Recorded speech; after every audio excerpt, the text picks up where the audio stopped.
personality. So what happens when you go and live your daily life and stress comes into play? Understand it is a button. It gets pushed. What's unique about ourselves is that you have to understand all of these little things behind the scenes of who you are. What makes up you? Now, that's what I'm going to be teaching. That's what I want you to understand. The more that you begin to understand those little things, and you're like, I don't need, yeah, you do. Why? Because it enlightens you. When you begin to have that urge and you want something out of life more than what you have, you'll get this urge. What does this urge do? This urge wants you to have enlightenment. It's the seeking out enlightenment. What is enlightenment? Well, you have to have knowledge. Your brain is only going to keep running the program. But as soon as you bring knowledge in, all of a sudden you have another chance to grow. What does that mean? Like when I'm writing my dissertation, I know I've grown. More information that I allowed myself to have. The more of the information that I seeked and found out, the more my reality changed, the more my personality changed, the more it was, I don't need to follow what everybody else has done because I'm beginning to sculpt myself. I'll get up in the morning and I will get on Facebook and I will look for the memes that feed my soul. I may turn on a music that allows the rhythms and the beat and the vibration to cause me to have joy. These are things that I want to do. And then there are things that I just go by, which is not scripted. Okay, I have an alarm set that goes off, I get up. But at the same time, even though I'm doing daily routine, I am always living, breathing, walking, and talking spirit. It makes me feel good to understand that I don't have to lose my shit because this is my response. I'm just a response. Did you know that emotions are just an end result of an experience?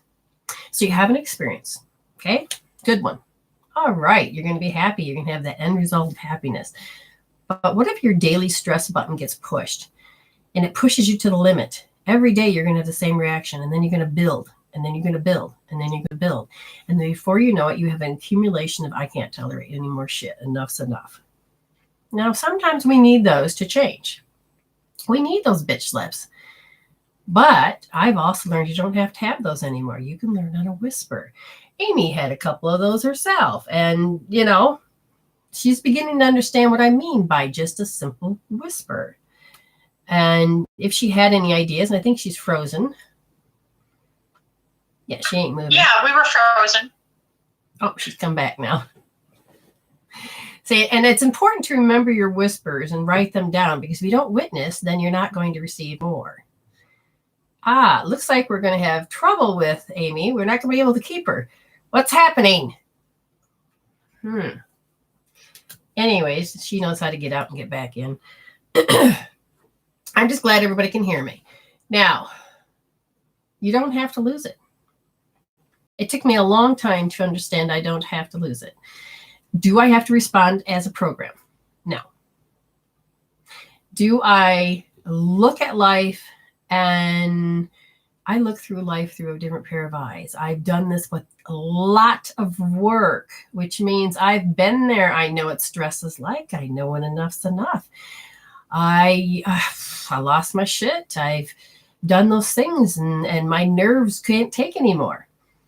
Well, I will tell you that when we start these groups and you begin to join and heal and to grow, you're going to find out that a lot of your emotions get tacked. I should say the emotions, you become addicted to certain emotions because your immune system is listening to the environment. It's tuning in. It needs to know whether it is safety, security, stability.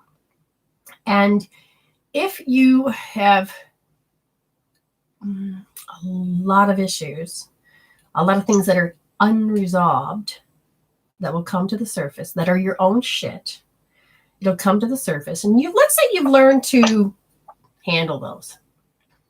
Well, then you have every human being in your life that have unresolved issues. And guess what? Their little vibrations, even before they open their mouth, your body's going to go, oh, I recognize that. Oh my God, I know that. And it's going to set your buttons off. And if you don't know how to protect yourself, and you don't know how to use energy to get your energy moving, then you're going to start absorbing. And your immune system is going to start copying and duplicating and mirroring. And you will be absorbing other people's crap. And that'll be on top of your crap that you haven't resolved yet. We've only known how to cope, handle, and deal and pacify, but we never learned how to resolve, to evolve. Yes, grieving. You know, Rach Rara says, can this apply to grieving? Yes. Every emotion under the sun will happen. Okay, Candace Pert. If you have a good chance to listen to her, she's quite amazing. She's passed on. But Candace Pert learned that this is my subconscious mind. Our body and our mind are actually one. And the neuropeptides, they think, oh, they're just in your brain. No, neuropeptides are everywhere in the cells. You have also receptor molecules, and that's like a key going into a lock. And the only way we understand this is through emotions.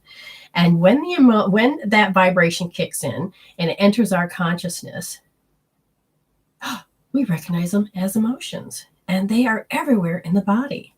Your immune system, if you are so used to grieving, my immune system became a grieving immune system when I lost my grandma. Just my father died, my brother died in a car accident. You're talking about tragic. Then my grandma, then my boyfriend dies in a car accident. And then you have, my immune system was grieving.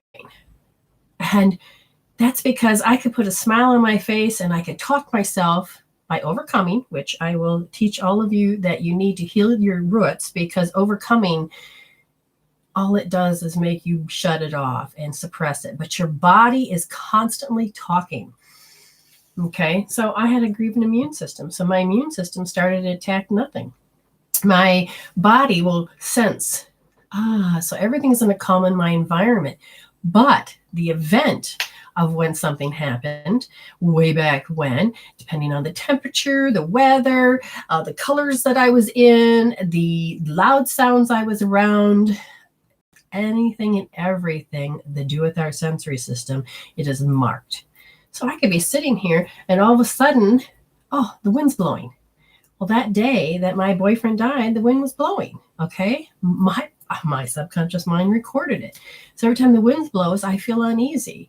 It took me a long time to understand that these small connections were based on an unresolved issue. So I've learned how to use hope therapy, EFT, taking back your power, tons of different healing tools that apply for different circumstances to reclaim my power. And what do I mean by that? Reclaim my power? When did you lose it? The moment I over-identified with matter and I took it personal and I marked it with my feelings, I gave a certain percentage of my power, my life force, to keeping that alive. When an event will happen, you'll think you'll be shocked and I can't believe it. There's a sign. I can't believe it. So then you rehearse it. Oh my God, you run it through your mind. I can't believe it. You run it through your mind. I can't believe it. Because you're trying to cope with something that just jolted your nerves. So I'm learning to cope, handle, and deal, pacify, but I didn't resolve. That what happens in the brain is that I've rehearsed it and memorized it so well that I now don't have to think about it anymore. But my body, okay, has recorded it so deeply, and it's so deeply in the limbic system that it doesn't take much to trigger it. And my body will then, hey, while I'm being happy, my body's going, what are you doing? Right now you're supposed to be misery because this is what we know. And your body is not against you. It's just you trained it. You programmed it to be this. And so then all of a sudden, my happiness will be like, oh, I don't know why I feel so awful. Oh, and your body's trying to get you to create those chemical peptides so it can be nourished again. Again, it's not out to get you. And you're like, oh, and then you just feel bad and you go back in routine and you can't figure out where your motivation went and you can't figure out where your joy went. I was around somebody this weekend that was depressed. And I thought, oh my God, I can't get out of this depression and it's not mine, but I do know what it is because I've had it before. And so I got full detail of what it felt to drop. It feels like a fog and a veil. And then it feels like all of a sudden you get separated from joy. And then all of a sudden you forget what joy looks like. And you become numb and oblivious. And you're just like, I don't get this. I don't know what's happening. And you look, and the person that you love, you can't feel their love anymore because it doesn't exist in that state of mind. And you go further into it, you just want to sleep it away, or your body is like, it's lulled into a very specific state. And no matter what you try, you feel like there's no rope to hang on to. Where'd it go? And yet you don't even know that there is a lifeline. And you're like, I don't see hope. I don't even know what that even is right now. And this is what I connect to. This is what it is. And I laid there and I said, okay, I heard you, body. I understand you, but this is me. So I connected to my authentic self and I said, okay, talk to me. And I could feel inside of me that my body was saying it was depressed. I said, so you're depressed. Is it yours? I don't know. It was like talking to, get no information. So I went higher. I said, all right, Spirit, tell me what's going on. Well, I absorbed into the state of how someone was. Without realizing, my immune system went into this state. And I got to see it on many different levels. And so then I contacted them and I said, I want you to do hope therapy. And they're like, okay, what is hope therapy? And hope therapy has to do with Chinese medicine. It has to do with pulses, your pulse system. It has to do with your meridians. It has to do with emotions. And your frontal lobe has to do with creating reality. And I said, just do this. But I can't connect to anything. That's exactly what you connect to.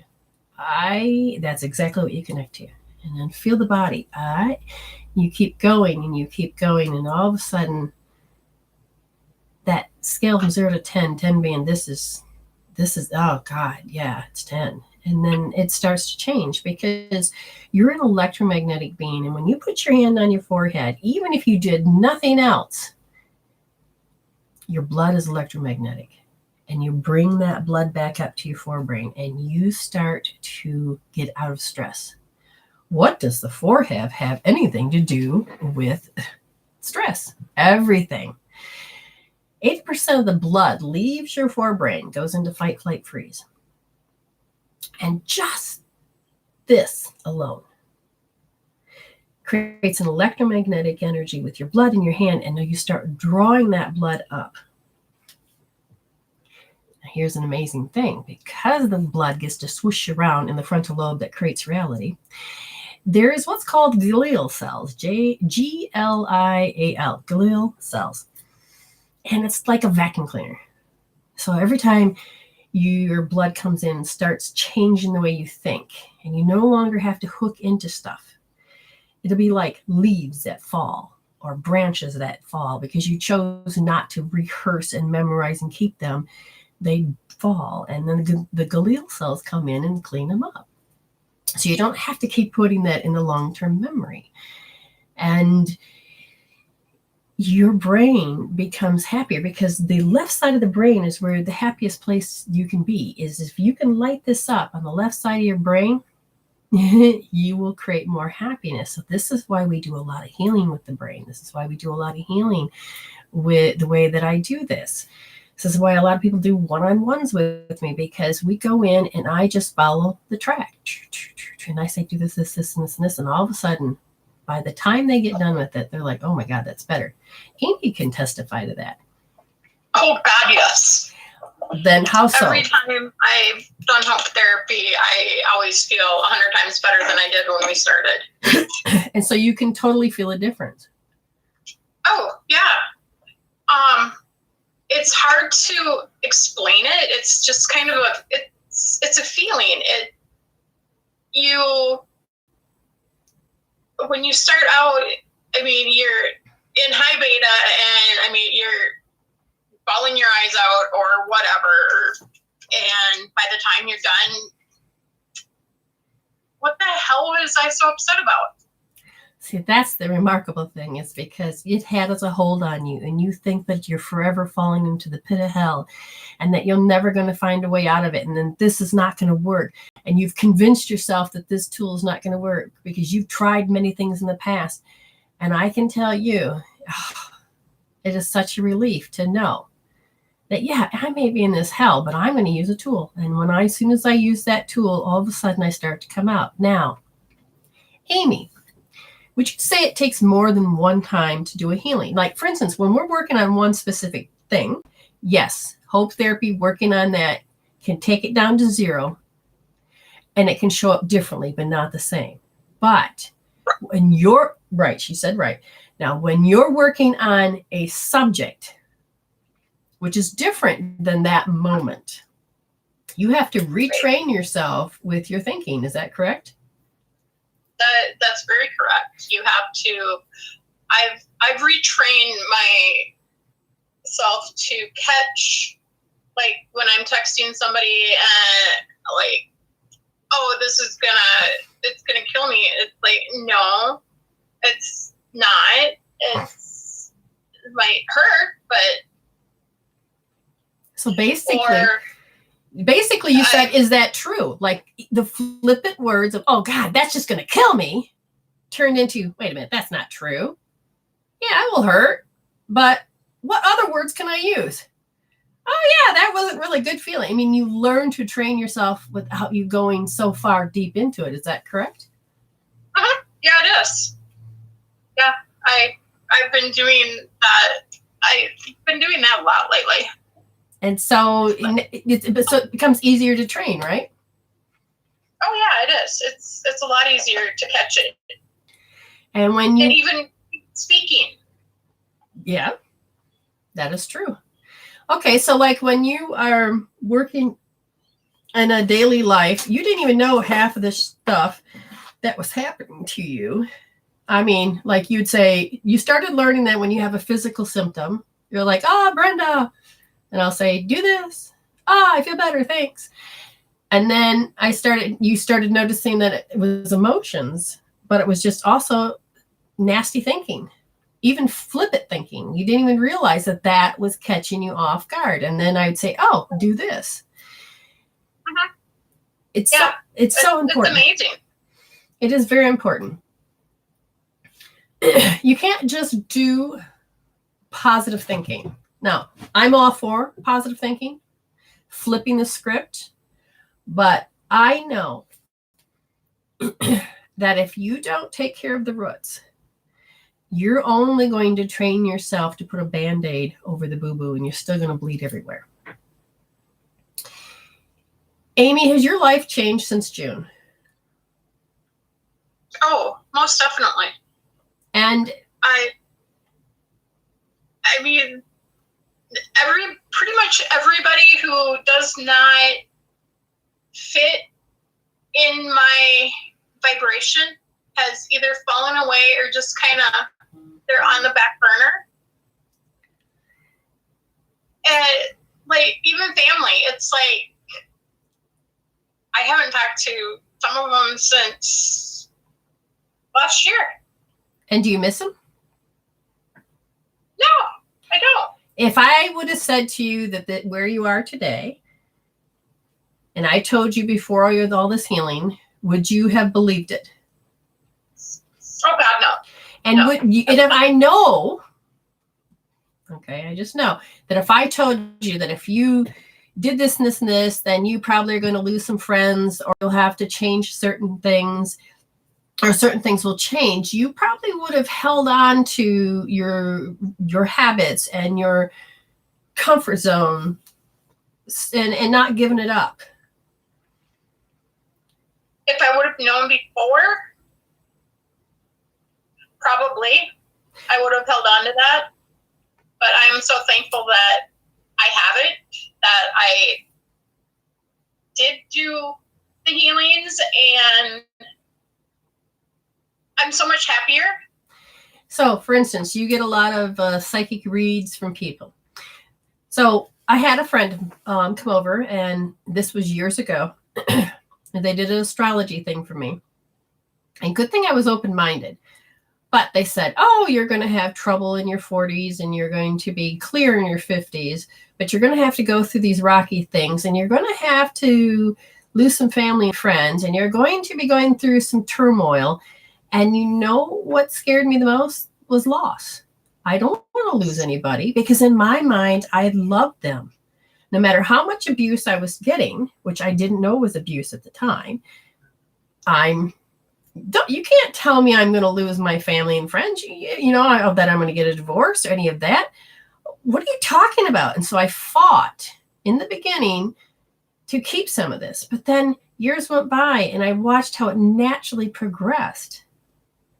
And I had to retrain my body to receive joy and to think positive and to feed myself with wonderful memes that were all about reinforcing that I am a spiritual being. And that's why a lot of times I will not sit there and predict your future for you, because I already know that the only way that you're going to change your future is understand that you have to change your personality, because what fires together wires together. And if you are constantly thinking the same things, saying the same things, doing the same things, you are a program, and that program is going to repeat itself. And I don't care how much you try to change yourself with the same mind that created it. You understand? That personality that was created, you're trying to use that old personality to create a new one, but you didn't add in any new information. You need to grow. And the only way you can do that is that you have to get knowledge. And this is why that first part of this 30 minutes, I don't even know what time I've got now, is devoted to giving you information. Something you may have not heard before, or you heard before, but in a different way. And when you begin to realize that the power lies within you, then you're going to switch yourself from victim consciousness to Christ consciousness. You're going to move yourself from the victim side, the effect side, to the cause side. And you're going to stand in the cause and effect, and you're going to be able to marry the both sides and learn that both sides are needed. You're going to be able to grow. And the idea of healing, you have to understand, you need to put work into yourself. You are worth it. I mean, I keep telling Amy she's worth it. Devote yourself. And she has. Finally, after what, June, July, August, September, October, November, after 6 months, starting to believe it. Oh, good. Because you are worth it. And when you start to devote that time with yourself, into yourself, it is not selfishness. You understand the old paradigm, the way people controlled you was because of a pessimistic thinking. Do you know the difference between pessimistic and optimistic? Do you, Amy? Mm-hmm. Tell us, what do you think it is? Okay, if you have a glass it's either half full or half empty. Half empty is pessimistic, half full is optimistic. Yeah, and I'm going to teach you the third option, which is you can refill that glass. Yeah. And I grew up in a very pessimistic world, in a very negative thinking world. And that was called love and joy and happiness. And I'm like, what? And I thought, I'm miserable. Why am I miserable in what's so-called a happy space? And then I got a little older, and then I just started I can't live this way. It was just eating me alive, and the stress buttons were installed. Everything was installed, and I was condemned for what I was thinking. And every time I tried to say something positive, like Mahatma Gandhi, what was that? There was that phrase that he talked about, if you want to change the world, something you got to do it or something. I can't remember how that phrase goes. That's funny. Yeah, I'm sure one of you will remember the phrase. And if you do, type it in. So anyways, I put that up on my computer so that I believe that it needs to be in my space. So I deliberately would see that. I wanted my kids to see this. And I had somebody come over that is very much called happy and joy, but they live in a pessimistic, negative world. And they says, why the hell you got that up there for? That's stupid. And those were control words to put you back into the paradigm. It pulled you. Energy literally pulled you into that space. But I had already progressed enough that I looked and I'm like, I don't think so. That's your reality. If you want to change the world, start with yourself. Oh, that's one, but that's not quite right. Is it? Might have been. I don't know. But I do know it begins with you. And I looked and I couldn't get over it. And from that moment on, my whole view of how they were supposed to be hope and joy, no, they weren't. Hope, the word hope has followed me everywhere. And everybody goes, oh, you shouldn't do hope because I'm hopeless. And I'm like, no, that's not what hope is. Hope is that little light that lights all the rest of the candles. Hope is that little light. And no matter how much dark you got, there's that little light. You find it. Hopeless is when you've switched that word and you start using it with a pessimistic thinking. And you don't do that. You don't need to. You can flip it. Bless you. She sneezed. Okay. So the idea of refilling that glass is that you don't have to take sides. It's about taking the wisdom from both sides and taking that wisdom and creating a new damn glass if you wanted to, and blessing that liquid and making sure it refills. You don't have to live in either or. You get to join your life force. You get to join with the fact that you are spirit first. That means that you are God.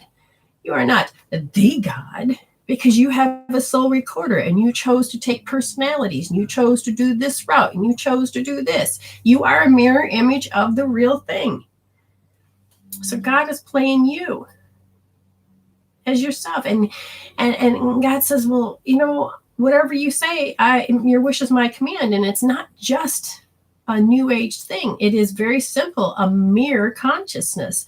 So every time, we say we want this, God copies and says, okay, good or bad. Why? Because we don't know what that is until we do it.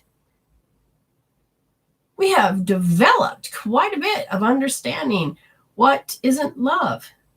We just don't know how to let go of it anymore. We need to upgrade our immune system. We need to upgrade our stress system. We need to upgrade our ego. That's what my job is to help you understand that you don't have to live in a world of hell. I used to just walk around the house and just be so stressed. Oh my God, I got this to do, this to do, this to do. And Spirit said, stop looking at it that way. I used to be a time clock watcher. Let me explain. Oh my God, I only got 6 hours until I have to get up. Oh, 5 hours until I get up. Oh, high anxiety, constantly watching the clock. And before I found hope therapy, I used timeline therapy. I used EFT. I used different healing tools. And I realized hands-on healing was not, the Reiki. I love all that, but it was my path to enlightenment. It actually helped raise my consciousness frequency level. Now, it had nothing to do with about hands-on healing per se. It does do that. But that didn't help change my consciousness. And I've learned that if a person is sick and I'm putting my hands on them, if they don't really want to invest in themselves, they can return to sickness. If they don't want to put in the work, or they don't have enough knowledge to move forward, or they love their comfort zone and they hate change, that it doesn't matter how much gifted you are, they're going to return back to what they know. The ego doesn't have to be dangerous. Let's put it this way. If you give it the keys, it's going to drive you crazy. But if you understand with knowledge that it's just an over-identification of matter. Now, what I started to wake up, here's a unique thing. Somebody said I had a behavior. I couldn't understand what they're talking about. They could see something I couldn't. And back then your ego would go, oh my God, my ass is on fire. It's like, oh, and you don't mean to take it personal, and you have all these emotions that you go through, and you're like, holy shit, it's called the hot seat. But I said to Spirit, I don't quite get what they're saying. I don't. So these are the things I needed to know. I didn't know I needed to know, but needed to know. I said, you need to help me understand this. And Spirit says, there you go. Just listen. And all of a sudden they said it. I hurried up and got a pencil and I wrote it down. And when I began to write it down, my ego, I forgot how to write. But I kept rehearsing in my head what I just heard, because the moment that your ego does not really want you to do it, it'll make you forget just like that. And so I contrasted, and so I quickly wrote down the best I could, even if I couldn't remember how to spell. I mean, it would come out in different letters, but I made it a code so I could see it. And then I'd say, repeat that. And then I learned how to record her. And the biggest thing I can tell you is that I was with my friend, and my ex had just displayed his attitude that somebody's seen it besides me. And when he left, I said, oh my God, can you just kind of help me what that is? And they said, gaslighting. I go, what? And my ego says, you didn't hear her. You didn't. I'm like, and I couldn't write the word G, so I made it a g. I made it a J. My handwriting was not my handwriting. It was some foreign handwriting. But it took me forever. But I got to train my brain to write. And then I looked it up, and I deliberately focused, and I just ignored everybody, and it flipped. The ego goes, shit, she figured it out. Why would it do that? Because I was addicted to those emotions, addicted to that response, addicted to that symptom. The body says that's what the program is. I broke the program. I broke out of the matrix of that very simply by starting to catch those particular things that were happening to me, those particular behaviors of my short temper, or, either way, however you look at it. And I started to study what it was. And when I started to get the knowledge, boom, I started to grow out of it. And I can catch when my ego does something, because it's like, whoop, there it is. And once you get that coherence, you remember it every time. And you're like, boom, there it is. And you will find it when your heart gets in coherence and your brain gets in coherence. And when you get the heart and brain going together, you're going to get to an amazing state of knowing how to do it again. That's what's important, because every time I get onto the show, I'm just Brenda. And then I allow myself to dive into my heart and my mind and say, okay, I know that I've got this. And then I just link right up. And it just happens. I swear over the weekend, I lost my ability. Spirit goes, no, you're just mirroring. I'm like, what? As soon as I understood that, it all came back. So you want to learn who you are, find your authentic self, heal all of the shit that stops you from being it, understand that ego is just a lens that you're supposed to look through, learn to do things on a whisper instead of a bitch slap, and you can move mountains, because the outer world responds to your inner world, and your inner world is your internal representation of how your past experiences are, and your emotions are all the end results of your experiences. And if you're constantly having the end results of hell, then you need to go back to your experiences and resolve them. It sounds like it's unbelievable, but I've done it. Amy's been doing it. Other people that have been doing it. And there are people that are finally waking up of years of abuse, that are finally going, oh my God, I think I see joy every day, just a little bit. Why can't I stop all this negative talk? I said, because we have more work to do, more layers, and then you're going to get there. And then when you get there, you're going to look back and you're going to be so proud of your growth. And that's what I want you to do. I mean, it's only been since June, and I know that she's moved mountains. And the only way that she can testify is because I don't feel like that anymore. And in the beginning, you thought you were great. Yeah, I did. Life was shit, but I may be on a million medications and I may be physically sick and I've got crappy friends and all this and that, but life is great. And then I said, What was I thinking? yeah, and I said, you ready to wake up? Oh, sure. Do you regret waking up? No, I don't. Are you much happier? Oh, yeah, definitely. Yes.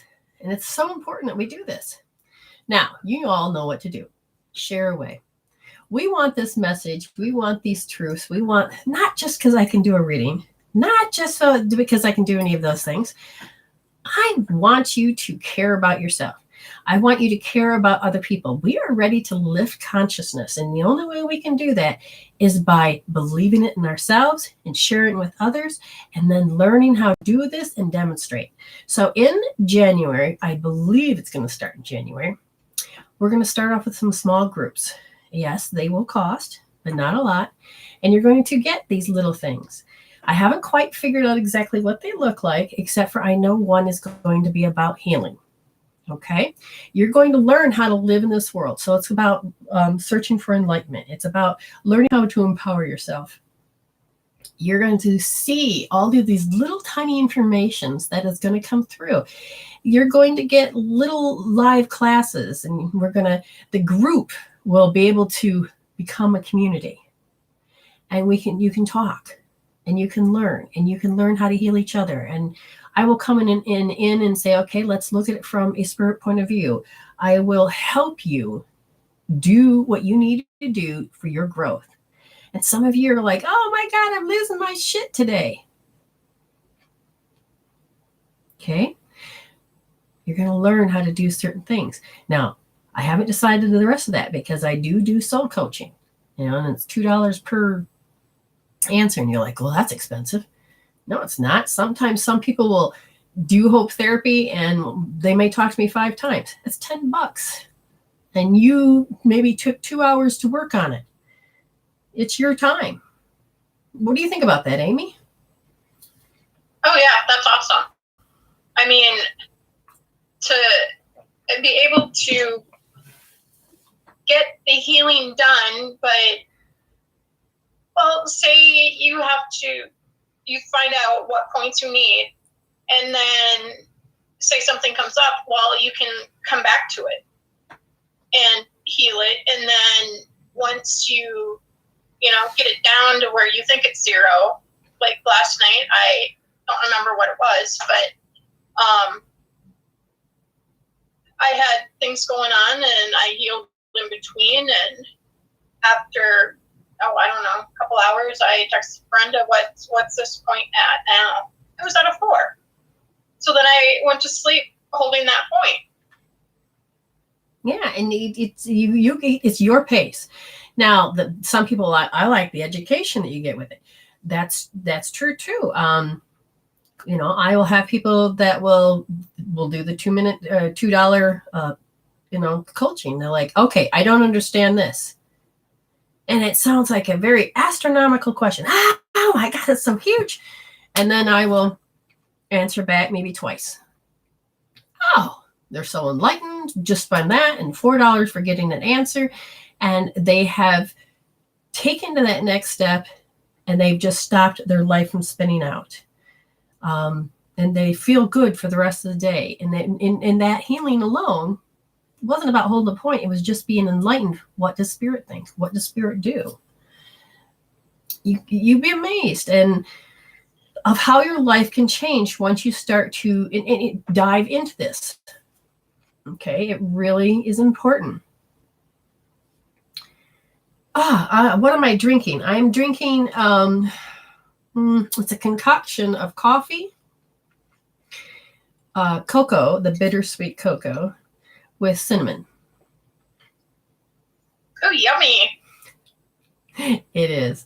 It's just the right combination. Yeah, I don't need sugar. It's a great thing that helps the metabolism. And Now I can't imagine having my coffee without it. No, I used to put cream in. I don't even put cream in. Sometimes I do, but I don't ever use sugar. But the combination, that's why it looks like hot cocoa, because in a way it is. But yes. Okay, so what's important is now we're going to do some paid reading. Anybody want a paid reading? I probably should open it up because I don't know if anybody has. I had all that information up there, but then we had to start it over. And so anybody wants a paid reading, you then go to, this is Brooks. Marianne has one. Oh, she does. Ashley Hahn. Marianne has a paid reading? Yes. She sent it to you? She sent... Because I have an Ashley Hahn would be on my end that I see first.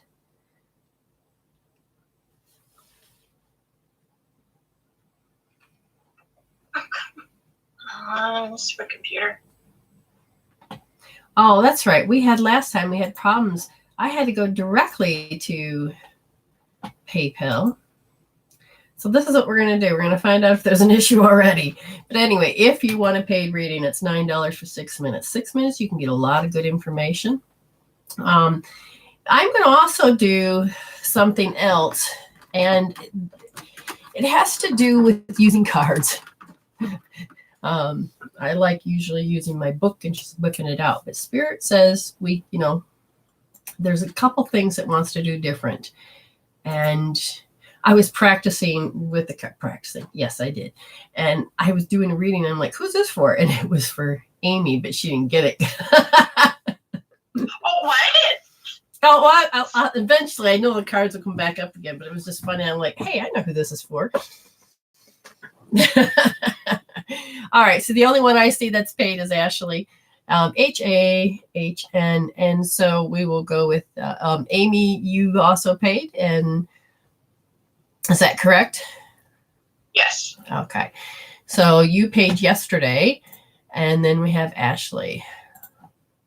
Okay. Now we need to find. What do I got to find? I have got to find where my little button is. It says I'm online, so I can see where the rest of my. I've got like too many tabs open. There we go. Isn't that funny? Okay, let's sit up and get closer.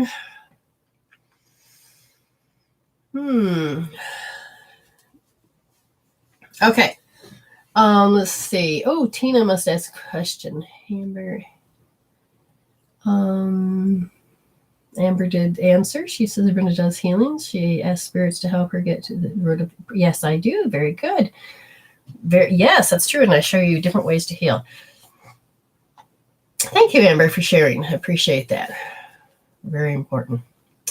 The PayPal link, I'll pull that up right now. Amy, do you ever have that PayPal link? Yeah. And okay. I just lost everything. My computer just went. Her brand new computers went poof. All right, I'm going to put that there. Oh, you know what? Okay, I'm going to say it. I didn't even give me the option to pin it, but there it is. There's the PayPal link.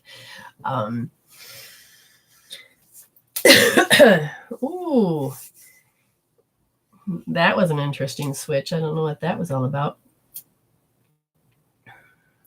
We don't do 11 minutes anymore. So I will allow for 12 minutes, but that's $18. But you have to at least let me know that you're paying for one or paying for two, but I won't go any higher than that. Let's see. All right, so if I put this here, and you just take a second here, and I say 9 for 6 minutes. There's that.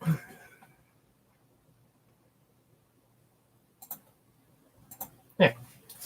Okay. Now I got to find out where everybody's at here.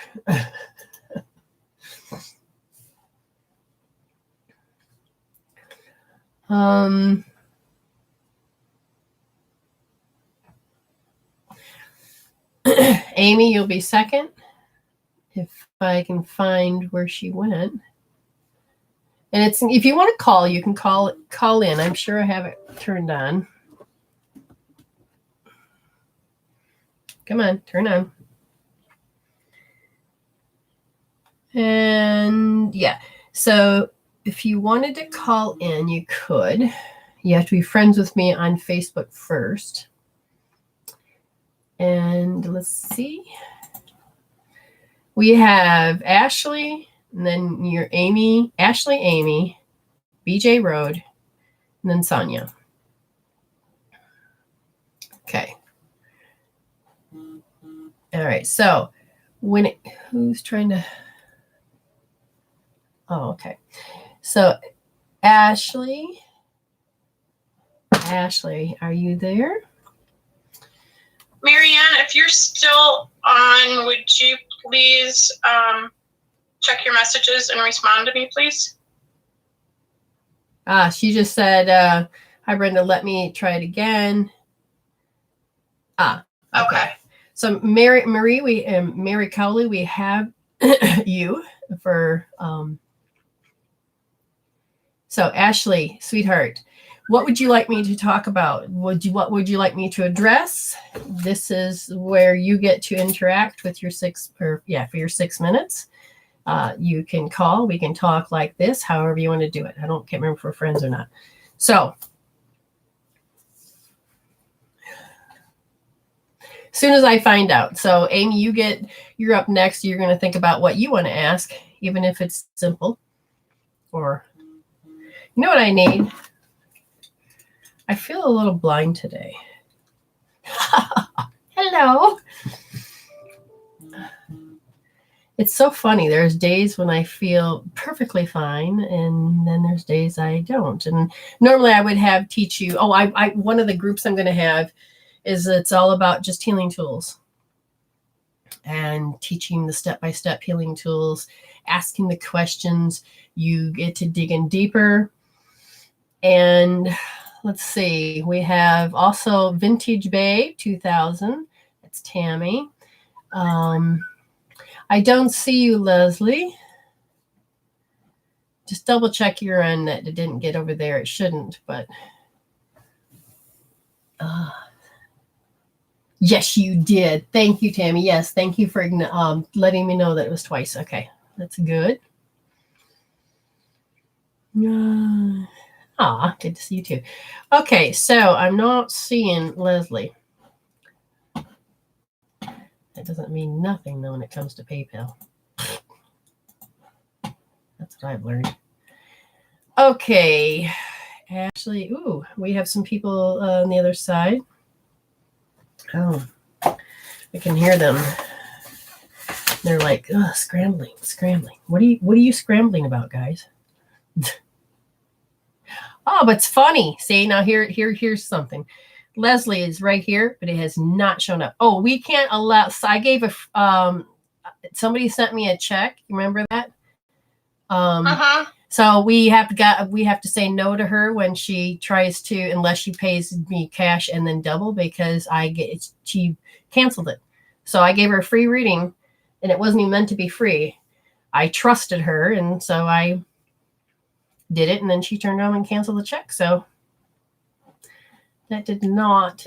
She's going to create karma for herself. Yeah. Okay. So whatever comes through. Yeah. And you can take everybody before me. Okay. All right. She says whatever. Now, if I get it right, say something. If you need more questions or answered, there's a short delay. That's the problem. But we're going to do this. Okay. So I have people on the other side that are coming through, and they're what are you showing me? Bubbles? They look like white bubbles, so I don't even know what those are. Bubble wrap. You have a protection around you. Oh, wait. Is that it? You have a protection around you. Is this a type of protection that I can't read through? No, protection. You feel like you have to overprotect yourself. Somebody overprotects you. Oh, gotcha. There's a lofty energy that is this, oh, I love you this much and I have to protect you, but it's very much lofty energy. What does that mean? Lofty energy simply means when somebody is exerting their power over you, and it may not be good for you. At the time, maybe, but not anymore. So with that, we have a new deck here. It's called the Cosmic Deck of Initiation, and you have the crown. And the crown in this case goes to not only do I have to wear glasses, I have to lick my fingers because I can't seem to touch. Okay. A transition level has been achieved. Oh, you have achieved that. That's good. It says an opening leads into greater realms of awareness. So you're stepping into the next part of your awareness. Balance all the energies to work on unison. The crown of thorns becomes a laurel of salvation. A new flow of tranquility and peace have been achieved within, soon to manifest in the physical. The achievement of the awareness calls for action. So they're saying that you must be aware of the people. So are you aware, Ashley, of somebody that's been lofty, or the way they've been training you, or the way that they have, this is love, but yet they control? And if so, let me know, because they're saying along with that is that it's with somebody that has to do with unrequited love. I don't know whether they love you or you love them, but there's not enough chemistry. So it's off balance. But in either way, someone in that group feels like there is lofty energy. So they're saying that there's a galactic energy that is meant to come into play to help you to achieve that next level that you're at. But sometimes you're going to have to be like an orphan to human existence, meaning to take that next stage. This might mean that you're going to have to look at somebody and say, I can't live by those rules or those traditions, and I'm going to have to say no. And you're going to have to pull away. As you pull away, you're going to feel like an orphan. That ego is going to come up and you're going to make you feel alone. Or you're going to feel like, well, unrequited love, meaning I'm going to have to enter that state of, not feeling like I'm loved, even though they say this is how they love. And they said that it has something to do with the way that communication of religion and spirituality is. So this person that they're referring to may be in religion and you're in spirituality. So there's different mindsets that happens. And because of that, you're moving to a different level of who you are. And that's perfectly fine, because that's where you're meant to go.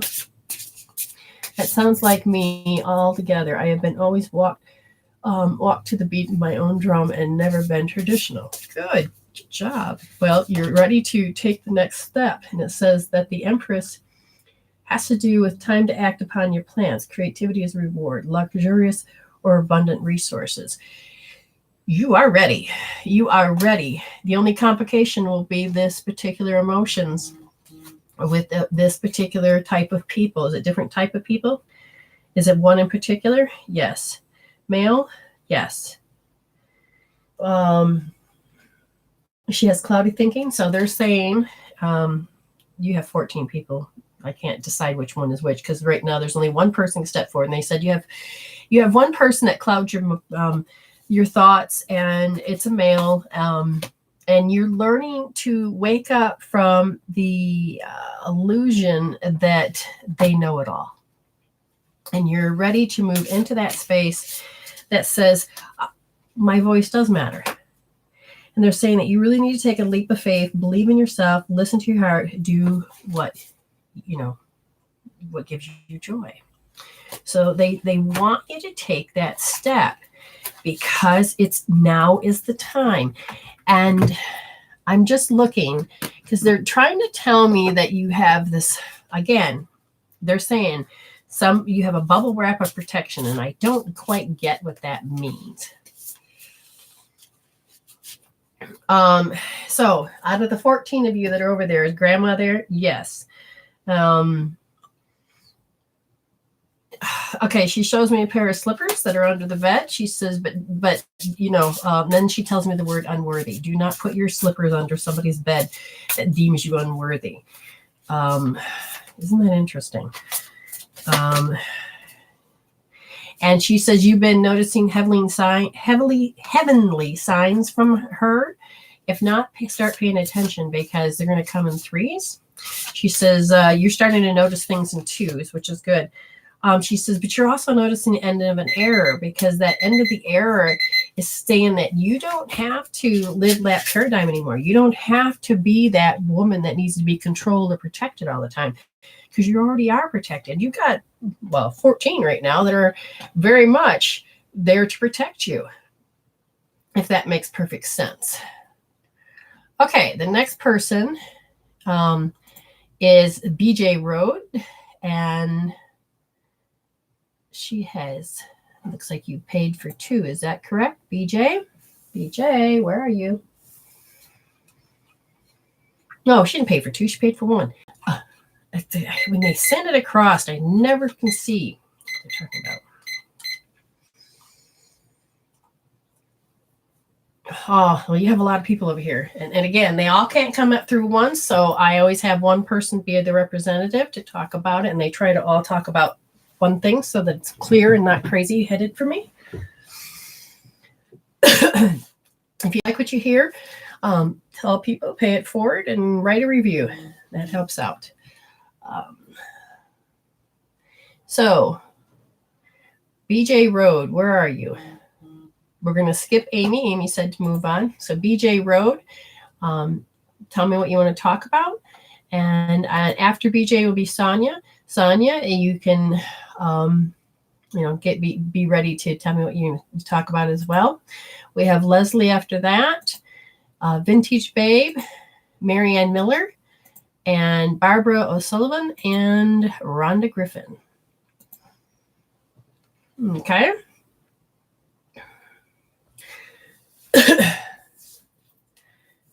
Yeah, you did, Rhonda. You did. I don't see BJ. Where are you, sweetheart? I'm gonna get this moving because if you don't show up, I'll have to bump you and take somebody else. And sometimes when people have to go to the bathroom or answer the phone or do something, but we will get back to you. But I don't see. Okay. Oh, BJ, there you are. Okay, good. What do you want to talk about? You can call me if we're friends, and you can tell me what you want me to talk about. And just to make sure, you paid for 6 minutes, correct? Just want to make sure we're all on the same page. And I did get quite a few new pendulums, Amy. I just never told you.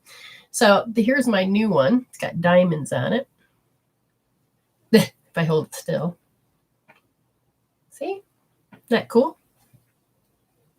Oh, Amy, you missed out. Too bad. And so I love you too. You'll see it later. And here's another one I got. I can put whatever I want in it. It's a form of a necklace, and I'm going to turn into a pendulum a bunch of times. Yeah, again, BJ Road, I don't know what you want to talk about. I just keep seeing here, here. Had to go out and come back on. Oh, see, that happens. Okay, what do you want to talk about? She said, no, that was somebody else. Never mind. Yeah, I'll come back to her in a minute. So, until she that delay is what gets me. But anyway, BJ Rhodes, I'm going to begin and then I'll look up. All right, so we're going to start you off just like we did with any messages from the other side. Okay, so anybody, you don't want me to, okay, they said wrong deck. Okay, do you want, okay, they are like, just try this deck. Okay, we will do this deck, and they want to say that you have ties to Atlantis. And somebody said that you have taken and turned off your abilities because you haven't tapped into them. And they said you need to. They are pretty much aware that because of the new energies that are on the planet, it's time to take and make this connection. They said that the connections are a little bit off, so let me understand what that means. So do you have abilities that you've been using, BJ? Because let me check. What do they mean by when you're using your abilities about Atlantis and disconnection? They're saying that you have new resources to be able to tap into this, but you have not been aware of these new resources. So again, are you even aware that you had shut it off? Probably not, but what kind of resource and what kind of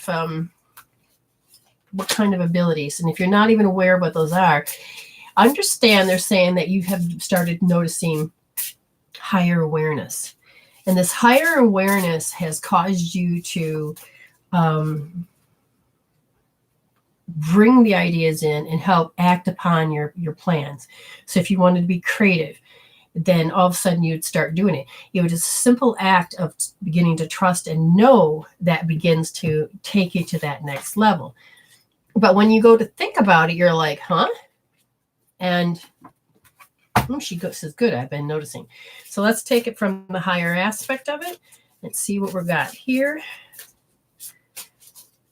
And they said that your inner vision is starting to get more fine-tuned. So you're going to have to, I would say, pay attention more to color, more to numbers, more to this inner calling of knowing. But they're saying they need you to pick up on the frequencies. I'm going to just look and see if there's anything else in particular that stands out when it comes to this inner wisdom. Inner vision. Inner trust is greater. Okay, so do you trust yourself? Let's look at it that way. Have you begun to trust yourself? She says, trusting my guidance. Very good. And they said that the intuition becomes more developed. Insight into yourself gives you greater awareness. So as you begin to get this awareness about yourself, you're like, ooh, yes. So begin to build on that knowing. A flow of spiritual energy focuses on an understanding beyond reason. The higher self becomes manifest and greater insight is gained. Intuition becomes reality. Let's go a little bit deeper. My physical body wants to say that there is a physical stressor. And in this case, the physical stressor is it emotion? Is it injury? So have you had a particular injury that when you were younger? It doesn't have to be new. It can be old. You fell out of a car or you had an operation. They're saying there's some type of physical stress. So if you pay attention to that, and the physical aspect is ready to, it's ready to start to release. But in what's causing some of this physical disruptiveness, which is an electromagnetic energy that I feel that causes you to sometimes doubt, is that the word pout. So at some point you had pouted and an actual behavior came out of that. Now, if you can ever say, thank you, Spirit, for this inner vision of how do I pout? I mean, come on, I'm an older lady. Come on. I mean, I'm not a child. Well, what the heck? I don't pout.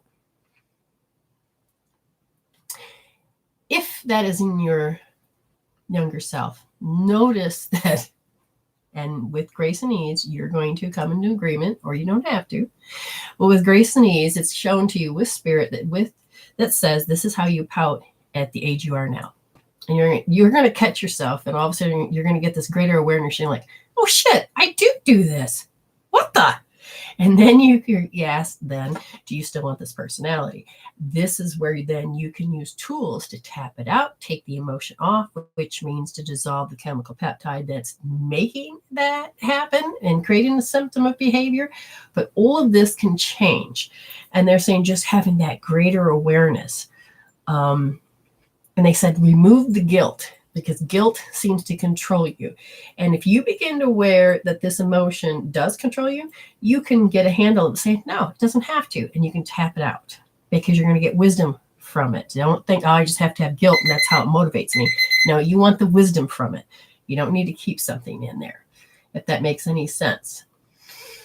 Okay, let's see where we're at. And again, does that make sense? Please let me know. I'd like to see it. You can leave a recommendation. You can write on my wall and just say, hey, that was great. And share away and tell your friends, we want this movement to grow. The next, get into the right one. The next person, that's right, Sonia. After Sonia, Leslie. So start to think what you want to talk about, Leslie. And now I'm going back up to Marie. She says, please, can I have some insight about what my spirit guides have been trying to tell me about for months? Yes.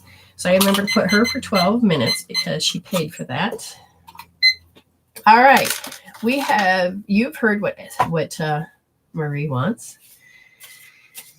Oh, first of all, does it have to do with physical? No, emotion.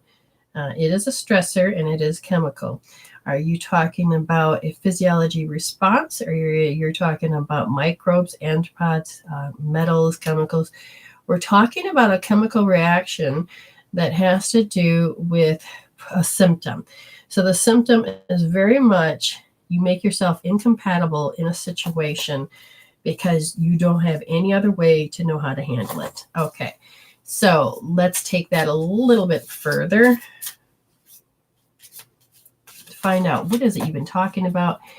Oh, so they said Leo energy. Now, whether you are that or not, we're going to talk about whether or not why is Leo coming in. So the greater awareness of self, the energy of creative growth. So you have been getting information to say it's time to get more into touch with who you are. Time for more growth. You're shining within. You recenter and refocus on the self. Expression takes on greater creativity and authority. Your power seeks for a forceful outlet. Let's take a look at a little bit further. If you have this busting through to you and it wants to come out, then what is going on? And they said it has to do with your connection to Atlantis. You are not aware of that particular part of your soul and what journey it was on. It is, however, very much focused on the stresses in this particular life that causes you to be a fog over Atlantis. And so the greater awareness that needs to come up. Let's find out. You're showing me one card or two. The baby self. The baby self. Oh, interesting. Okay, so this baby self, it's not your baby. It is you as a baby. They said that when you were inside the womb, about 2 months inside the womb, as you were consciously developing, tell me more, there was this feeling of awkwardness that it's not yours. So it's a prenatal conception. And what it did was that the awkwardness caused you to have an interaction with the environment. Now, it's not about blaming your mother. It's about understanding that you asked for this code to be awakened inside of you so that you could address your everyday issues.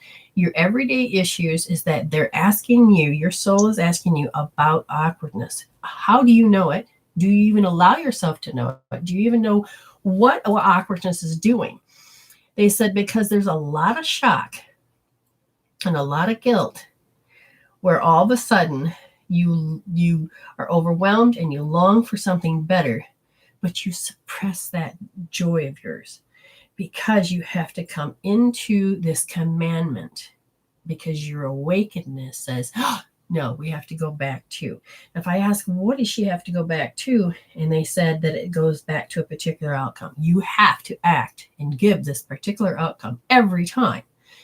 Be aware, this is a huge thing, how people are acting.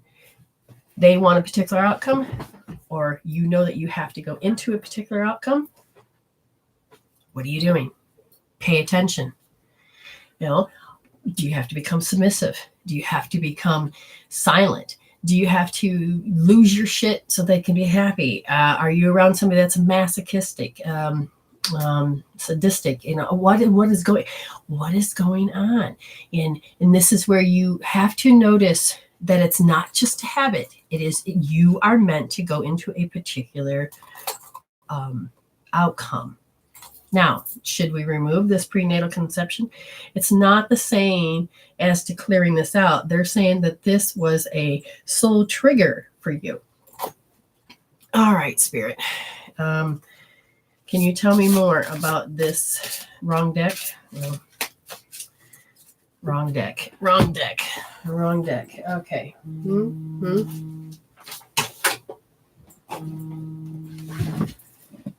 Hold on.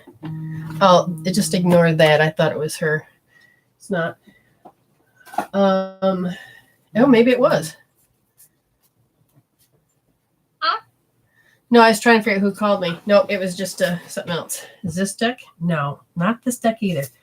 I have the deck. God bless it. This one.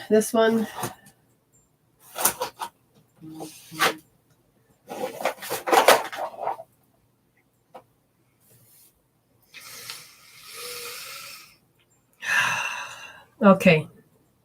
They're saying that someone uses shame, trigger words of shame, is something that is said.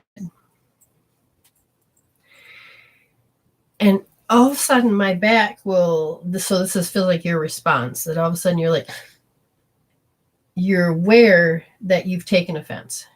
You're aware that you took it personal, but you can't let them see that. And if I ask, why can't you let them see that? Is because you're looking and you're like, I don't know. And I can tell that you have a hidden heart wall. And it is what makes up who you are. Okay? Meaning, this is what helps you create this habit over and over. Okay?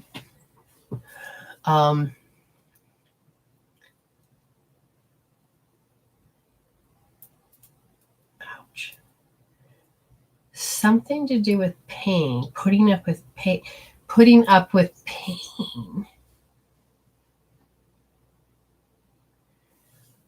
What do you mean? Putting up with pain. You would rather not want to know about paranoia, other people's paranoia, because it makes you physically sick. Your body's physical body, your physical body says, I can tell when they're in their paranoid state, their negative state, because my body goes into pain, agony, and defeat. Really? You have a whole bunch of energy that's coming off and just streaming out. So you're losing life force. Why though? Because you don't know. You just know that this is your response. Oh, because of that car accident. Was it before the car accident? No, had to do with, because it's going to come out and hurt you. Yeah, the hidden heart wall. Hold on. All right, tell me more about this. Where? Reproach.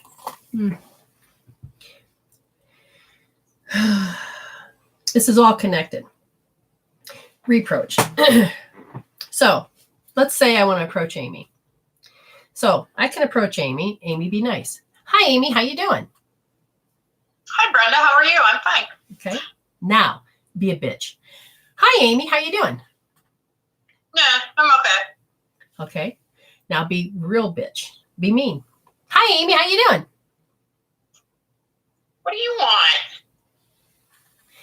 If any of those trigger you, or she could just come out and say, "What the hell? I'm busy here. Why are you doing this to me?" Okay. Each tone, each thing, that's a reproach, because you don't know how to approach them. You want to approach the nice one, but you don't know if that personality is going to come out. So, does this make any sense to you? Okay. Does this make any sense to you, Marie? Because it's all has to do with that simple thing of following marching orders that your body is good at doing. It is programmed. It is addicted to. It does what you programmed it. So as a child, from what I can understand, is that you began to program yourself to have a hidden heart wall. What age? About 4 years old. Every time you want to have an interaction with the person or an interaction with the environment, you don't know, except for you feel awkward and you know that pain's coming, that it's already predicted. Now, here is the kicker. Your cells will start producing out and emitting energy. So your inner world begins to control your outer world. And it'll start attracting those people to do just that. And your filter of seeing it, you will not be able to see them any other way. So if I were to say, oh, she's going to be a bitch today in my head. So then she goes, what are you doing here? I'm going to take it as, what, she don't want me here? Okay, do you understand? When in reality, she's going, what are you doing here? You know, but I may not hear it. But then I could definitely attract, if that's not just my filter, I can definitely attract, so I can feel it. What are you doing here? You know, and they literally are sending that message out because the vibrations is meant to use for clash. You are to be out of sync. Does this make sense? So when it comes to you, you're going to have your greater awareness is they want you to understand that you have a hidden heart wall. I asked if it can be removed, and they said, oh, it can be. So we're going to take and you get your hand or your refrigerator magnet and you say hidden heart wall. Okay, reproach, hidden heart wall, reproach, hidden heart wall, reproach, hidden heart wall, reproach, hidden heart wall, reproach, hidden heart wall, reproach, hidden heart wall, reproach, hidden, oh, here we go. Hidden heart wall, reproach, just shifted there. Hidden heart wall, reproach, hidden heart wall, reproach, hidden heart wall, reproach. There it is. Okay, now you're vulnerable at this point. When you go to heal this, when you go to do this, you're going to have to understand that you're going to have to pay attention to how am I receiving them? Is there any part of me that physically goes into pain just prior that I'm going to talk to somebody, like my husband or my child, or because you get help, you know, you want sympathy because you can't get it through certain people. And if you are in that awkward stage, you may end up having your caregivers show up as mean that day because that's how you're seeing it. You have to go in, and this is where I'm going to tell you, Marie, that you need to hold L2S, left wrist, second position. Okay, nice and soft. And you need to hold that. And you are going to hold that when you look at whether you think they're showing up as mean. If you feel that twang, heal it. If you think that they receive you as being mean, hold that point.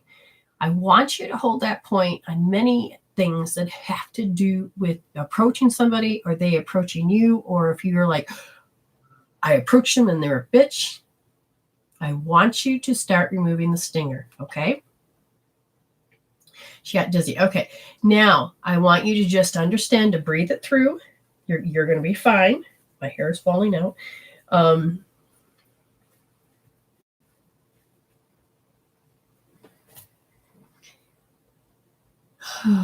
What does that mean? Wow, I asking for mean. She got dizzy. Oh my God. Okay, so for those of you that want this free reading, understand it is the third part of the show. I can't guarantee with the time on that. I just know the first part is where Spirit speaks. You want to grow and learn what they're talking about and grow and get the knowledge. The second part where the paid readings, you can get a lot of stuff out of this, even for yourself, even if it's for somebody else. There is a lot of things you can learn from this. So just coming and going, you may be missing out on a lot of things. Okay. I think Marie, she goes, holy crap. Wow. Yeah. So she's good. Okay. So there's a lot of things you can do. So the third part of it is after I'm done with the reads and we go. Now, Leslie, write what you want, call, whatever it is. After Leslie is Vintage Babe, Tammy. General guidance. Okay. We will do that. And then Marianne is after that. Barbara Sullivan and Rhonda Griffin.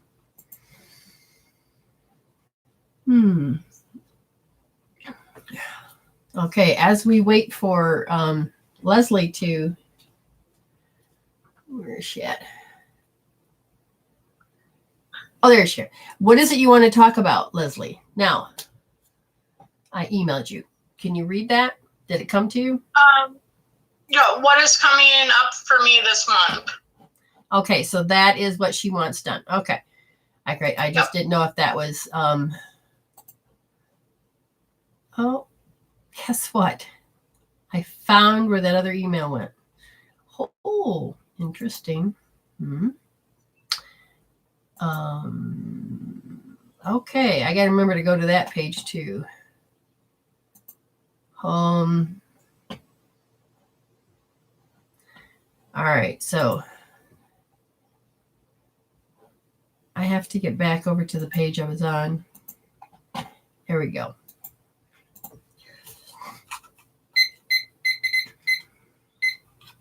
Leslie, ready?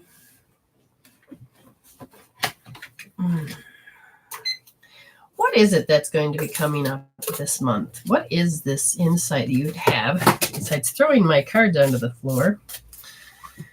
Yes, Leslie, you can call. What's that? Leslie wants to call. Oh, call, dear, call. It should work.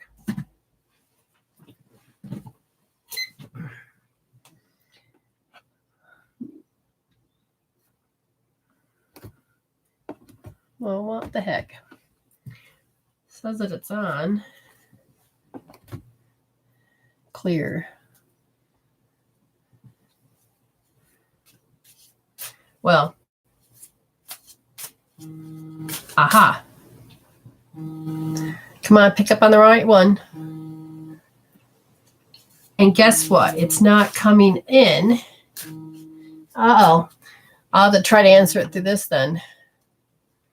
Hello. Hi. Yeah, I don't know why my iPad didn't work. And now I'm crooked.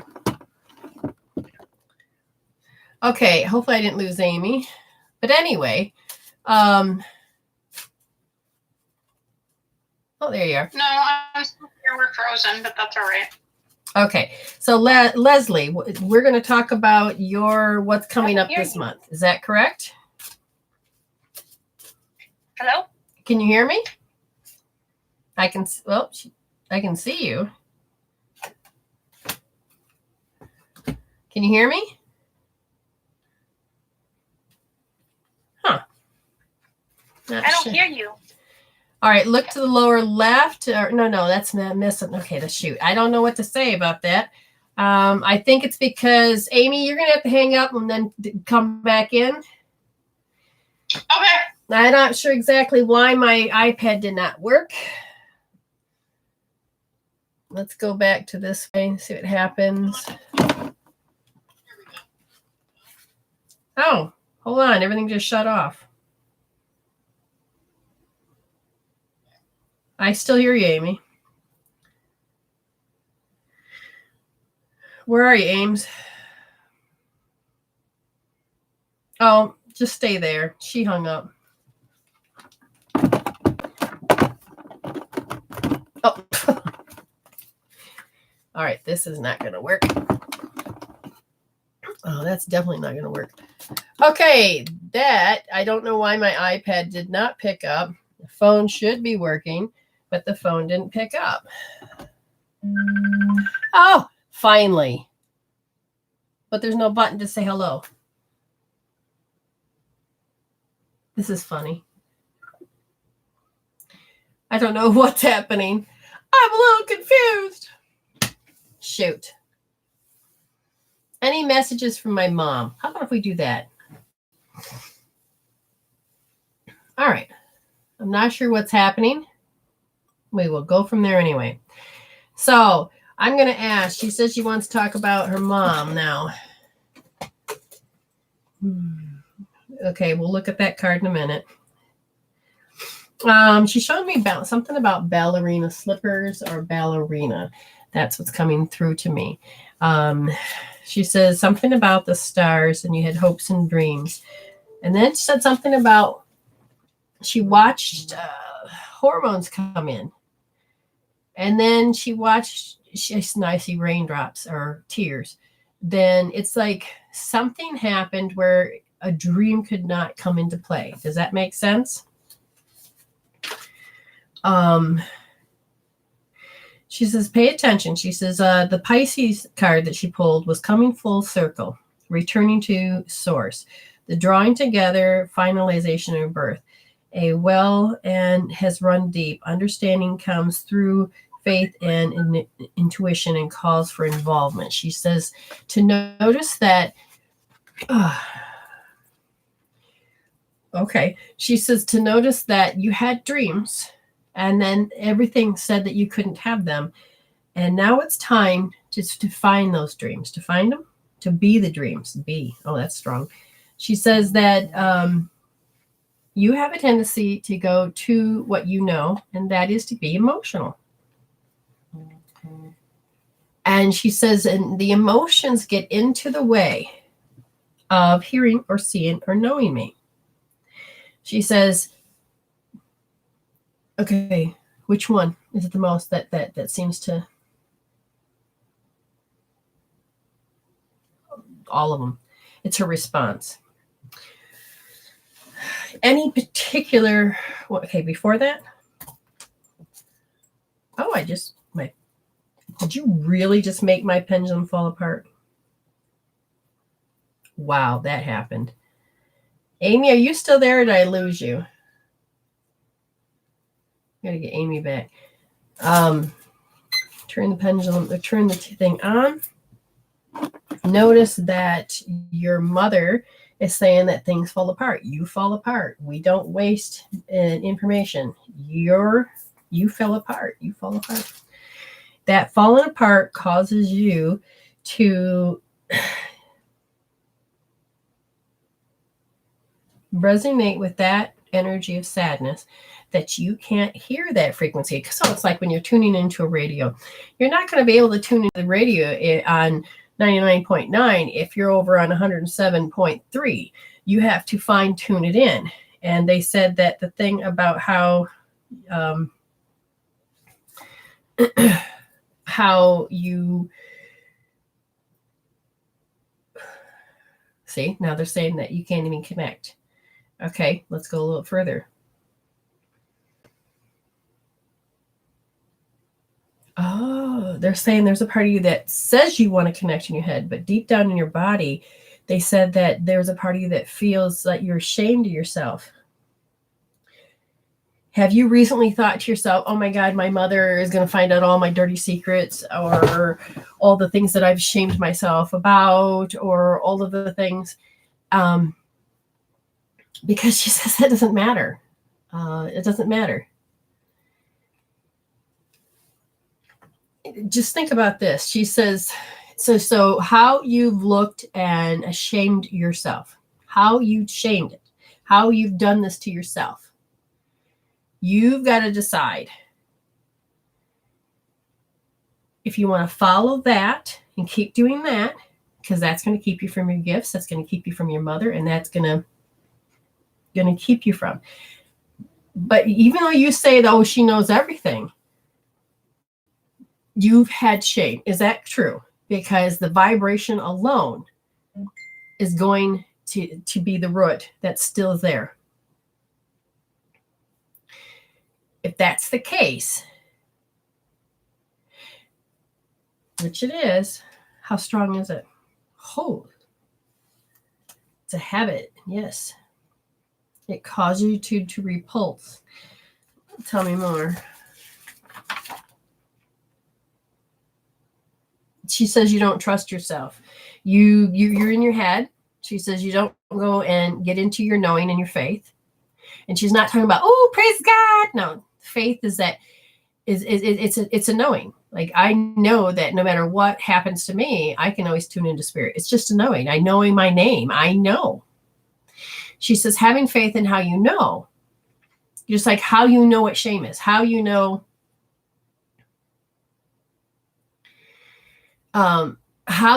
things.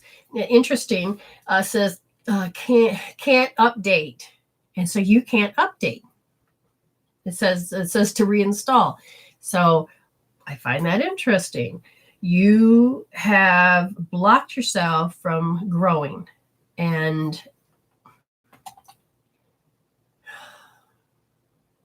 I never think I'm worth it. Oh, there you go. I dumped myself. There you go. You have faith in that. You want to know what faith is? How much faith do you have in that? How much do you know that? Notice how much you trust that. Know how much you have abundance of that. And notice that that is an emotion. Leslie, right now, grab your right wrist, right hand, under the thumb, not over here. I want your fingers here. I want your finger right here, right at the crick, not in the middle, right here. Put your thumb right there. Put your thumb in deep. Put your first finger here. Wrap it around. See this? You can do this after the show. You can watch it. See this? And I want you to do this. And I want you to look at all that grief. I want you to look at how all these things keep you from being happy. Right there. Right wrist. Thumb. Deep. Push deep. First finger here. Wrap it around. I want you to look at the pictures. I want you to feel inside, get out of your head, go into your body, and notice how, oh, that's what self-doubt. Put self-doubt on 0 to 10. Feel it. Feel it until it's 0. Okay? And when you think it's 0, stay there a little longer, because you guys aren't aware of it. You can take it to a 3 and you think, oh, it's done. No. Stay there. Look at how you feel like, well, I'm not worth it. Put that on a scale from 0 to 10. Get that all the way to 0. Okay? Allow yourself to be fully aware of those sentences. I'm ashamed of myself. You don't have to believe that. Now, this is where I'd say to have a one-on-one with me, because I can see pictures that you're staring at that we need to pull out. You can do this by yourself. You can go to my get the free healing tools and do sensory accessing and heal the pictures out of how you see that you have to be ashamed of yourself. You taught yourself to be ashamed of yourself. Even if it's something that you should be ashamed of yourself of, you really don't have to. You can take your energy off of that, because you're supposed to find out what love isn't. And you did that. Now it's to be done with it, stop punishing yourself, and return back to love. Okay? And you have communicated with your mother. You just did. I can't prove to you because we didn't have a lot of time. But it's not about proof as much as about the fact you can. But it's those emotions that block you. It's the hysteria. It's the feelings. It's all that block you. Okay? I'll go a little bit further. I could feel that. I remember my mother like in the 50s. Poodle skirts, Angora sweaters. And I thought to myself, if I didn't know how to interpret it, I would think, oh, Angora sweaters. Now, I ran across a hat that was Angora. And I know that was from my mother. Now, that's a very short version of how I heard spirit. But if I didn't know how to hear spirit, you could take that simple thing of, you had that flash of thought. And then all of a sudden you find something like Angora that's related to it. It's not a mistake. It was sent. A song. You heard it on the radio. Country music. I don't really hear a lot of country music here, but when I do, my mother comes to my mind. And it's like, it's like, whoa, yo, mama, what you want? What do you need, Ma? I'll chat with my mother. I mean, your mother hears you all the time. You walk in the kitchen, talk to her. You're going to eventually get so wrapped up in that, your ego is going to shut off, and then you will begin to hear her. I heard her in my thoughts today while meditating to get gifts from my kids. See? It's the little hits. You build upon those. You say, thank you, Spirit, and then Spirit gives you more. You say, thank you, Spirit. It's building that muscle. All of a sudden, you're going to train yourself that it's going to be so natural that you're like, oh, well, I've heard my mother all the time. I don't know why I was doing that before. You can do this. You just have to stop telling yourself the other story. Again, heal it out. It's not that hard. You can start doing it. Get them down to 0. That is very, very important. Amy, you with me? Yes, ma'am. Oh, but now your volume sucks. Why is my talk again? I can't hear you. No. I barely can hear you. You're very weak. Can you hear me now? Nope. I know you're screaming, but nobody else can hear you. Say, hi, Amy. Hi, people. Oh, I don't know why it's doing that. Come on. Now she's sideways again. All right. Come on. What's happening? I don't know. Well, this doesn't help that it's that. What happened? You still there? Yeah, I'm still here.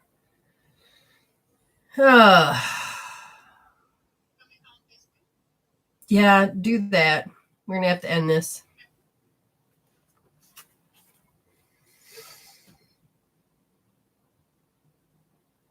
You got this. You got this. There, recentered.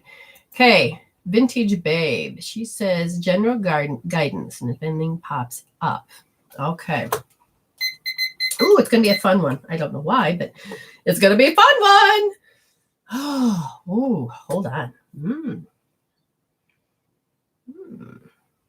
Isn't that interesting? Because... did you have a close call recently? Oh, turn it on. Have you had a close call recently about something, Tammy? Because it just said close call. Just had a close call.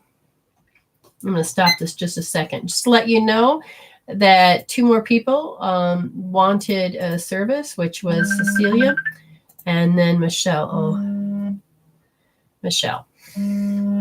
I said hello. I don't know why. I've answered you and the other one's still ringing. Stop it.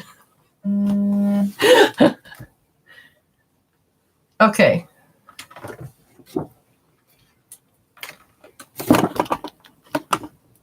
All right.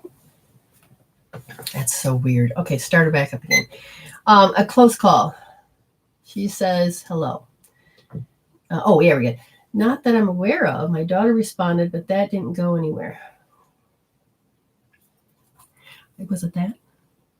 No. A close call. Something good? Something bad? A treasure. Fear and far in between. So it's good. Sorta. What are you saying? Something karma. Did you have a karmic debt? Did you... a brush with karma. Have you had a brush with karma? Is this a physical thing? You did have an action. You did. You walked out. You did. There was something to do with karma, but the karma showed up with, God, paying your penance. So this has got to be karma debt. It's somebody else's karmic debt. You're paying for somebody else's karmic debt. So you are taking responsibility where somebody else is supposed to. Is that, yeah, that's what they're saying. So does that make sense to you?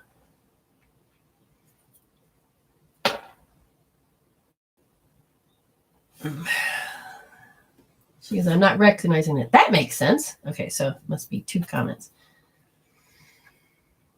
Okay, so if you are paying off somebody's debt, if you're doing something, whether it's money or it is service, and you're doing it, that means you're going to take on somebody's karma where you don't need to. Does this make sense? And they said in this case, it's your initiation process. And you are being initiated into moving forward or moving backwards. Yes, seems more than one person. Okay, so your initiation is to grow out of that. So let's get more information about this. Stop. Okay. They're saying that you have learned things from your father that, so is that true? So is this part of your pattern that you've learned from your father? You have to help others, do it. There's nothing wrong with helping others, but when you take over the things that they're supposed to be responsible for, then you can get a kickback. And that is what they're saying, is that she's not meant to do this, take on other people's wars and battles and try to solve them.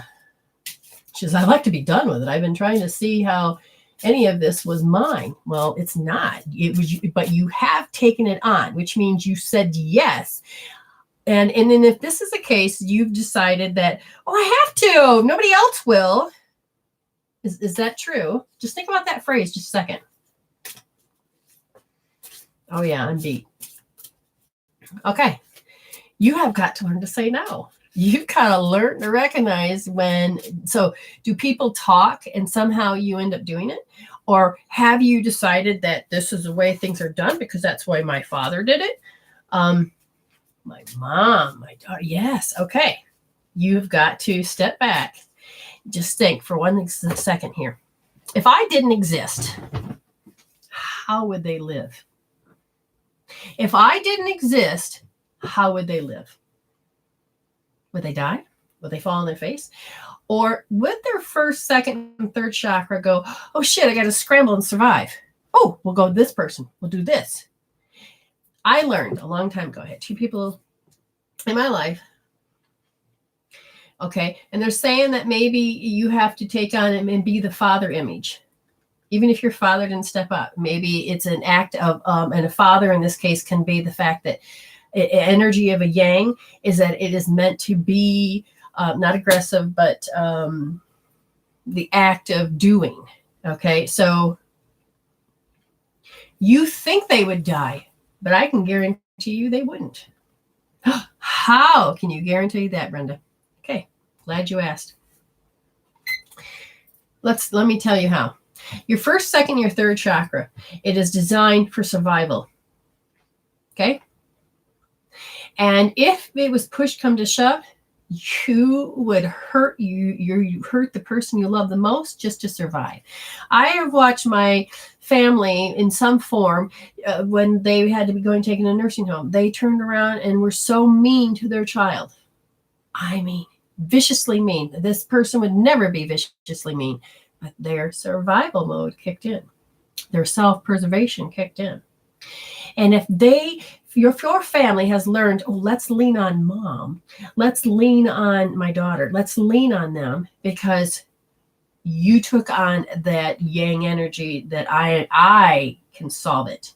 If you took the role on that I have to be the one to solve it, then you are always going to show up that way.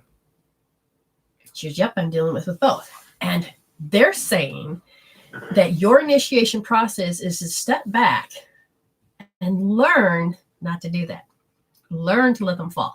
So I had some family members that, oh God, this is affecting your digestive system. Hold on. Hold on. Oh my God, your whole body is like shaking right now. Oh my God. It's causing me to completely be ungrounded. You're like, but this is all I know is this. And your soul is asking you to find out that you can be something more than this program. So the role of solving, the role of doing, you've got to change the mindset and the physical. Okay. So I drove people everywhere. I gave them money. I bought them cigarettes. I bought them booze. I went out of my way. I did this for several years. And what did I get in return? I didn't ask for anything in return, but what did I get in return? Karma. I wonder why my life was going bad, why I could not have a life, why I was always on demand, not command, but on demand to them. When they needed something, they would cry on my shoulders. Children know how to behave to get their parents to do what they want. People do that, and they don't outgrow it. I was a mother figure at a very young age. I was this figure that I'm supposed to be the peacekeeper. I'm supposed to do this and that and be the caregiver and the healer. And ironically, that's what I'm doing as I get older. But I had to take the initiation out of that. I had to do it for them. I had to stand up before I had tools and say no. And boy, did I get backlash. I got the tongue lashing. I got the reproach. I got the nasty snares. Do you know how fast they bounced back? They didn't die. They immediately went and got sugar daddies and sugar mamas. And they did it quickly because it is built into you to survive. If you had frontal brain damage, now you know what a lobotomy is, right?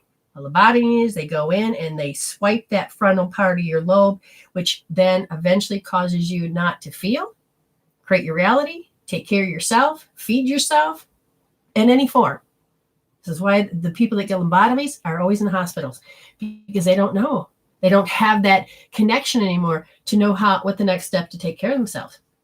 But the people that don't have lobotomies, boom, their first, second, third chakra, their frontal lobe, everything goes chaotic and they can find an answer. Okay? Unless they know how to play you. And some people will play you until they live on the streets and keep playing you because they want you to get your attention.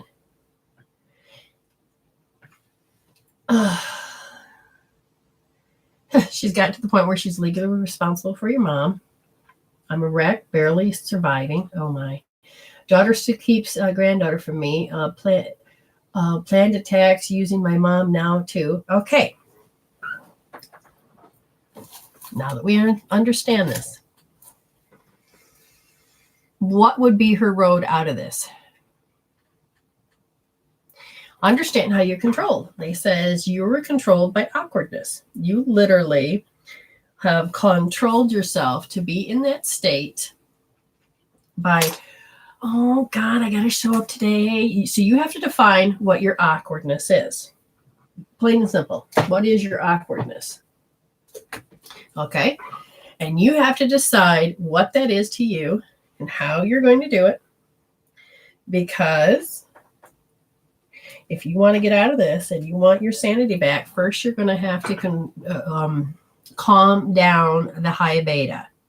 That is when, this is beta we're talking. But high beta is when you're stressed, anxiety, and you just can't stop the thinking.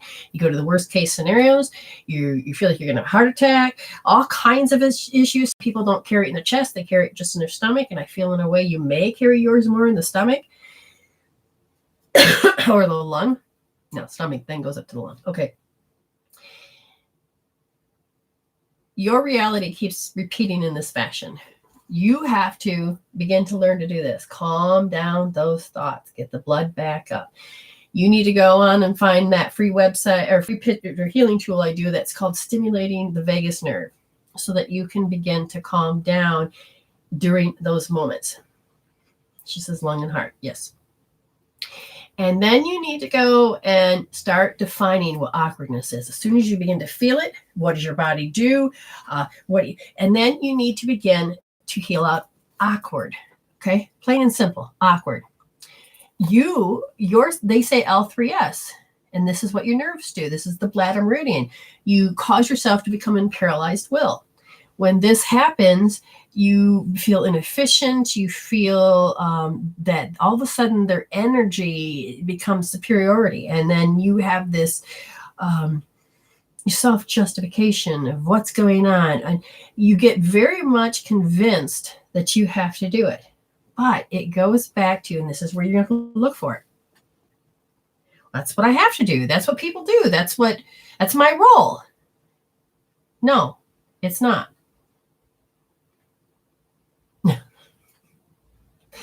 A vagus nerve. The vagus nerve is in the body, and when it's too, when the autonomic nervous system is too much, you go into sympathetic, and we need you into parasympathetic. Sympathetic is stress mode, and yours doesn't shut off. We need you to go into parasympathetic. And the only way I can kickstart you into parasympathetic is to stimulate the vagus nerve. And there's several different ways to do that, and that's what that video does. It teaches you the different ways. And then it kicks in so that you can calm. I mean, if you just grab your elbow and you put your hand right here and your elbow like this and hold yourself, this is called a triple warmer smoothie, which means you're calming down that meridian inside your body that helps calm down the vagus nerve. And if you just stay there, and then you do the opposite. I know she knows what it is, but it's important that all of you understand it too. Just by doing this, okay? But by this helps you too with your thoughts. And if you put the thoughts of awkwardness and things on that scale, and you become aware of what you're focusing on, and you're holding that point as you're focusing, those thoughts change because the chemical peptide is calming down. You're unlocking the emotion. You're unlocking that receptor site from those neurochemical peptides. You're unlocking the emotion. That's what you're doing. And then you get to calm down. Now, I see a lofty energy that comes from these people, and they know how to control you. This is where you're going to have to pay attention to the fact that awkwardness comes in when they act a certain way. And again, when you do hope therapy, and I give you a point, that point doesn't work on all of them. It will work on what you're working on right now, and that is lofty energies. And then you slip into awkwardness. I want you to hold your left, not your right, your left. And look at here is the first point, okay? And then second, and then third. Your finger, you can take your watch off, your bracelet off, and you're going to put your thumb into the third position, but not deep, nice and soft. Finger in the palm, wrap around.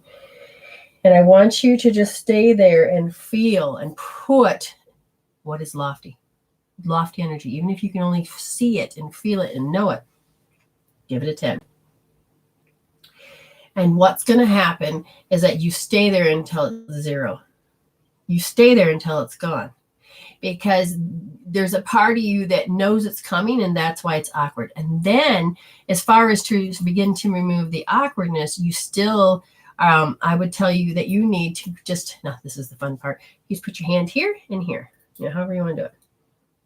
Yes, that's a point too. But you need to just put your hand here. And every now and then you can wiggle it, but you can keep it here.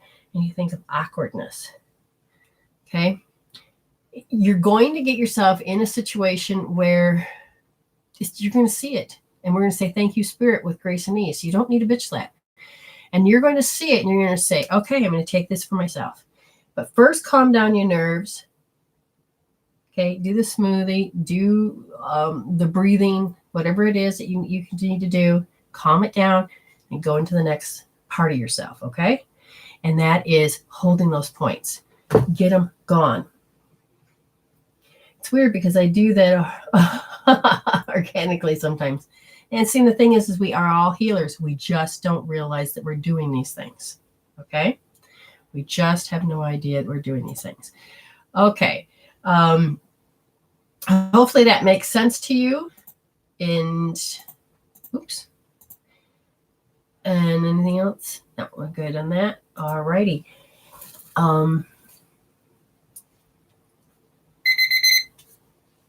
You can do this. It's just you got to just focus on those very specific things. Rewatch this. Marianne Miller. After Marianne will be Barbara O'Sullivan, Rhonda, Cecilia, and then Michelle. And then no more paid ones because I have an appointment at 1, and we'll do free healings after that. Okay? So in this case, Marianne, she says, highest good from authentic self. Gotcha. Highest good from authentic self. Okay.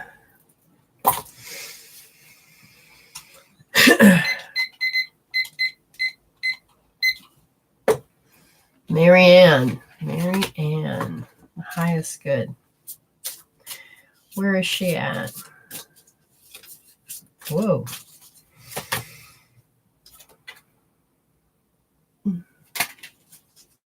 It's the card that shows that she's everything. Be more specific, people.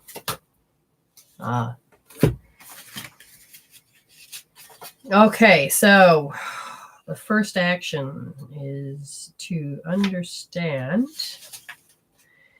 It says it doesn't say that you're a Taurus. It's just the Taurus energy, regardless, an energy of growth. So you're in the state of growth, nurturing and support, integration, energy with direction. Allow the structure to take its own shape. The unfolding of energy expands. A new structure is establishing. Okay, as that begins to happen,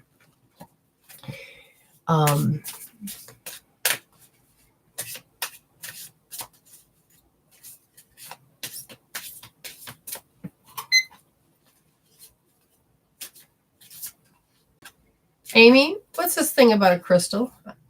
I don't sell products.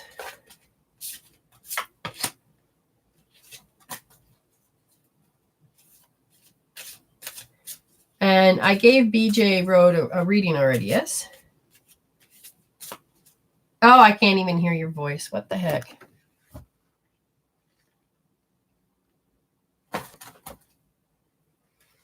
Why can't I hear you, Ames? Says it's up loud. I can't hear you.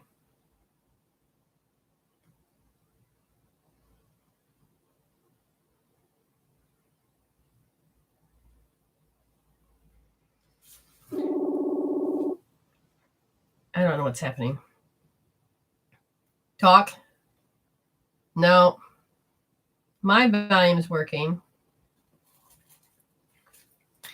Well, this isn't going to work.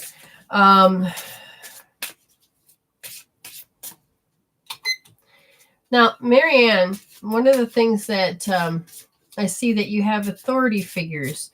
So as you're beginning to understand what's happening into your world, you have authority figures. Oh, stop. She said she paid for a friend, Crystal Wright, to get a reading after I got my reading.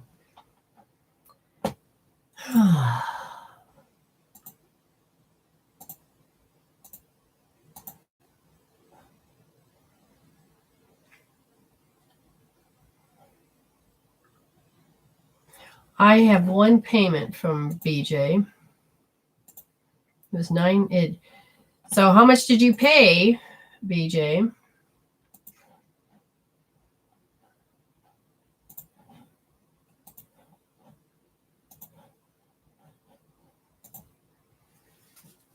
Marianne, you're used to getting people to interrupt you. These people have authority issues and they seem to interrupt you.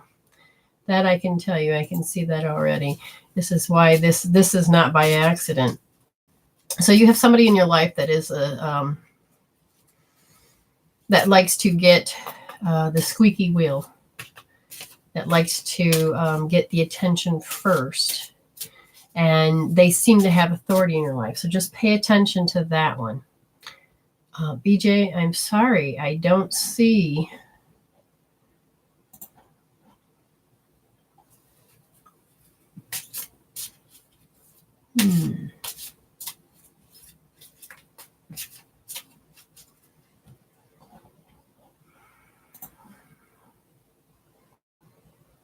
Okay, it's funny because I see no note.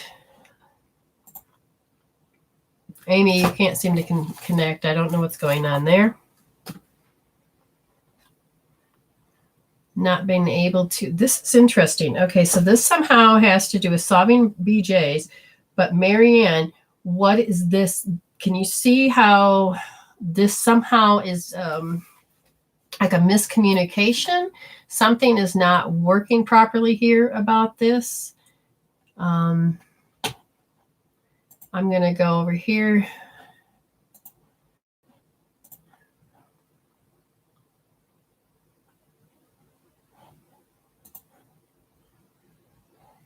No, all I have is BJ, or BJ. All I have is Marianne is here. Go back to that.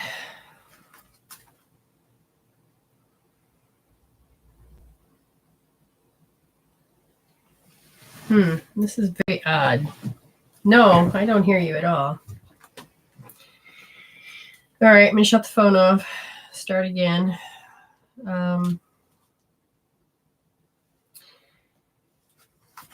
So rebooting, restarting. Okay. BJ, send me, send me, send through the email a picture of, now if you've paid, we have to find out where this is at. They're all clues. Okay. Somehow there's miscommunication. So this here is for you too, BJ, but it also has to do with Marianne. Now I've stopped the clock for Marianne only because we have to see what all this is. Now, Crystal, I paid for my friend Crystal to get a reading right after I got my reading. And it's funny because I don't see, can you hear me now? Can you hear me now? I can hear you now. But, okay, so, all right, this is everything, yeah. So, Spirit, give me a little bit more detail. I pulled up the authority figure card. But yet, is there another piece? Is there another piece that's happening? Oh, that's funny as I'm getting vows. What is what do you both have in common that's causing this? What do you both have in common that's causing this? Did you just repay? Because now it came through. Is it for... Okay, I just got one from BJ now for Crystal.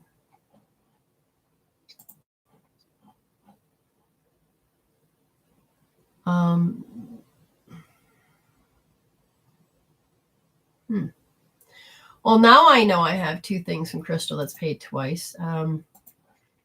It didn't show up. The first time was only one. I'm going to double check the main account. So the vows, making a vow. Okay, you mentioned BJ earlier. I think you waited and they didn't show. Okay, yeah, but then she did show up and she had miscommunication because there. Oh, that's true because she kept saying, "I'm here, I'm here, I'm here." So she's not being heard. Mary Ann is supposed to be getting a message, but yet, so there's parts of Mary Ann they're not. Oh, hold on. I think I'm getting this.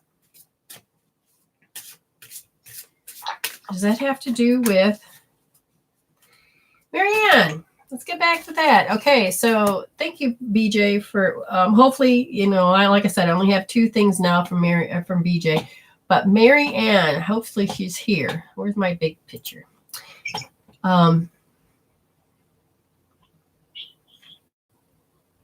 She just completed it. Okay. Okay, so BJ says, this is weird because it was totally stuck in time on the actual PayPal account. She just completed it.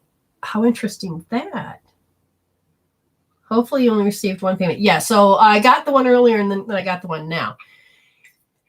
Okay. when BJ got on earlier, it was, I'm here, I'm here, I'm here.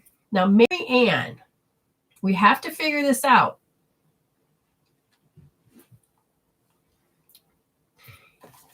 Mary Ann, I know, okay, authority figures, vows, and a spouse. I am not sure how this falls into place, but you have 3 cards and the thing is, do you have a voice around authority figures? Do you have a voice? Did you lose your voice? Because this came upside down. Did you lose your voice when you made vows? Now, it doesn't have to be to your husband, but did you lose your voice with your husband? And did you lose your voice when some type of you're just finally, I can't say this. Okay. You know what I'm talking about, Marianne. I know you know what I'm talking about. So there is this particular energy that seems to be controlling. And the reason they use the word spouse is because it's an aggressive, no, is it aggressive? No, it's projected energy. So as you're saying, so I'm here, and your voice. So do you have that voice that's telling you that it's louder than you? Do you know what I mean? Turn the damn timer on. Does this make any sense to you, Marianne? So I need to find out, is she... So when she responds, do you feel like you're alone in your own head? Do you feel like you're being attacked? Do you feel like there's another... I have to get this book out.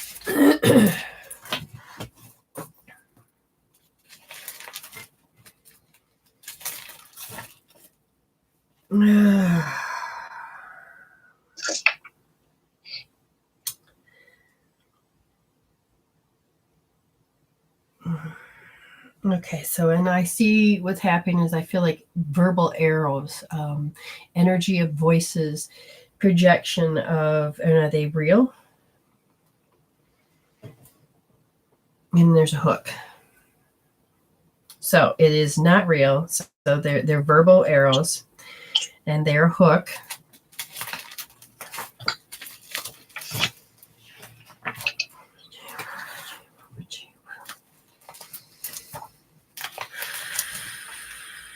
It is when you are vulnerable, okay? Your aura that goes around your body, front and back, it's like non-existent. You're going to have to start to train.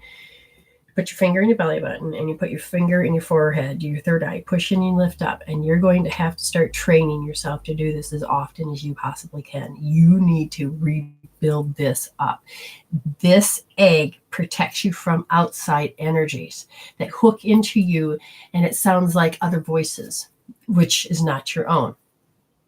This is why it feels like they have an authority figure. This is why it feels like that it can be aggressive if it wanted to be. They said that you literally need to begin to understand that. Now, if I ask, is there a problem with this hookup? They said yes, with the central meridian. And it has to do with feeling other people take action. So if you were ever in an environment where somebody screamed at you, or there was a violent attack that was you witnessed inside of your face, this part of the energy is called the central meridian. Okay, pulling it down means you're unzipping it, and you're gutted like a pig. We need to get you to zip up. If somebody looked at you and then looked you down, that can unzip you. I want all of you to be aware of this. I'm not kidding. If I can muscle test you or have somebody here that I could do this to, you would get this. You need to keep this zipped. Imagine zip it, zip the back, lock it in the front. Okay, you need to keep this zipped. An important point that not only to keep the putting your belly button in your forehead helps keep locking it in place, but you can mentally zip them together and lock it. You need to build this up. It is way down. And they said because of an experience that you had out here, it is down at this point right here. Okay. I'm gonna do it. How many? Okay, so if I were to say that from the sternum down, I would say you go from the point in, put your fingers. So there's my pinky. So it's like the 9th point. It's right between the breast. I want you to get in there and rub it. And then you're going to go down. Shoot. Right on top of the sternum. That one hurts. So you're going to take those and you're going to rub them. Oh, you need to stimulate that because that's your central meridian. And I want you to take this whole point from your down from where your right in where your shoulder bends, okay, where it bends. I want you to get in there and just massage this whole area. Get in there and massage both sides. That is your lymphatic central meridian. You need to clean out your lymphatics, which then opens up the energy here. I need you to stimulate these 2 points, and then you do this and hold it for 2 minutes or more and just kind of imagine you're constantly zipping it. Imagine you're zipping it back and zipping it up and locking it. You need to get yourself to and make a chant out of it.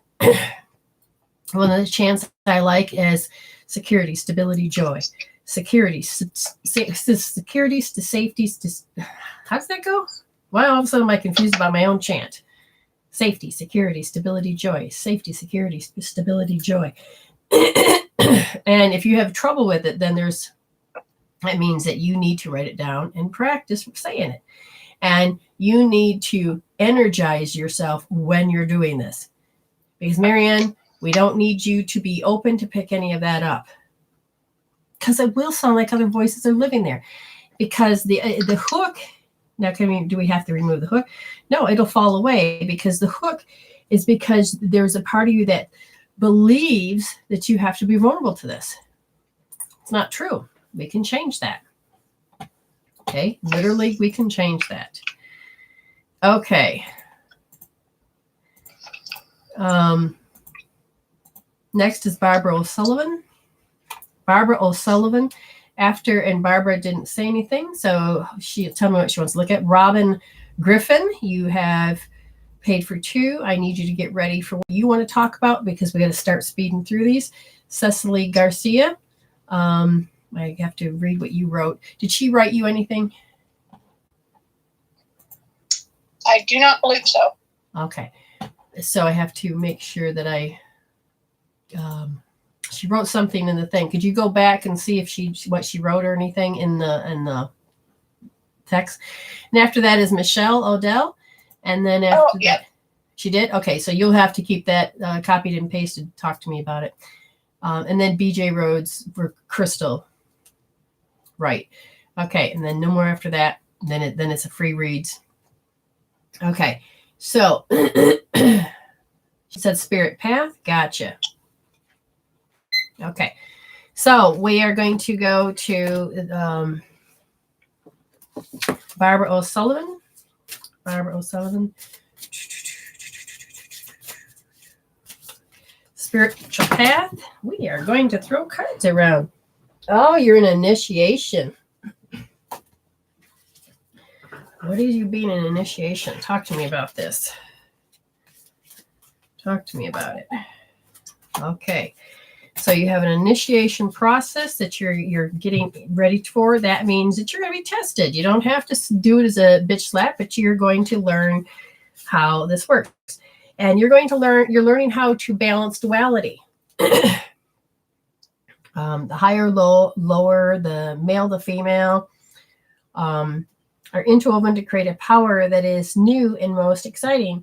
Intense integration of all aspects, dualities, other options, not previously considered. Dualities feed growth. Life is seen from a new perspective. So in this case, it's about finding your voice, for one. It's about that fifth option. It's about that choice, okay? And the power of choice. And they're saying that you are beginning to wake up and you have Atlantis ties. And that means that the ability of using your intuition and intellect with your artistic side of you. So it's learning how to begin to use that intuition on all these levels. Do you need to bring it down? She's stopping herself in the gut. So it's retraining how you know gut intuition. Because right off the bat, the thing that they're saying is that your gut intuition is based on ego and not of spirit. Something to do with Asia ties. Do we need to go any further about Asia than there? Here. So about Asia ties. Let me look at what this means. No? Okay. Yeah. Yes. Tell me about it here. Asia ties. They said that you haven't jumped into grief work. There's something to do with grief work, and you need to do some changes. You haven't done some changes on your health. So let's look a little bit further of what that is. And they're saying that you became very, I'm going to say that word wrong, Amy. Monotonous. Okay. You become very monotonous when it comes to the emotional aspect because it gets stuck. All right, so talk to me about what this is. She's obsessing about about what? About how she can't. She makes herself repulsed. She pulls herself out. Look at my face. Now look at this. Look at how all of a sudden I'm starting to look like I'm sick. So there's literally a disconnection. Yes. Is there spirit in her body? 100%. Yes. What is a disconnection between the body, the brain, the organs, the chakras? There's a disconnect between your chakras. Which ones? Third and seventh chakra. Do we need to reconnect those? Understand what? That the interaction of the environment throws her off for not having the courage to be able to commit to her intuition and her guidance. And so her gut reaction is based on having the ego say, oh, did you see that? Oh God, see, they don't like animals. Therefore, there's something wrong with them. You have to unlearn and you have to relearn the right intuition for you. Because the ego believes it's trying to, has to control everything. And they said that causes the third and seventh chakra to disconnect. They said that you have to be careful because what caused you to have that gut intuition that way is because you had to become defensive. And you took it personal and you became very defensive as a child. And because of that habit, it has afflicted in you to show up in a very unhealthy way. So you don't get the correct answers. Does that make any sense so far? I've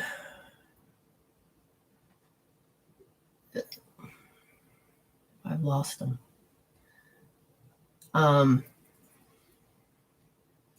So Barbara. What? Oh, so it said something about their way or the highway.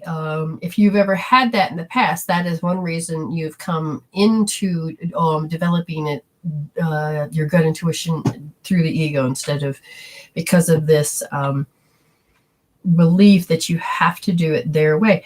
And so you became very monotonous in certain behaviors because you're still holding that pattern that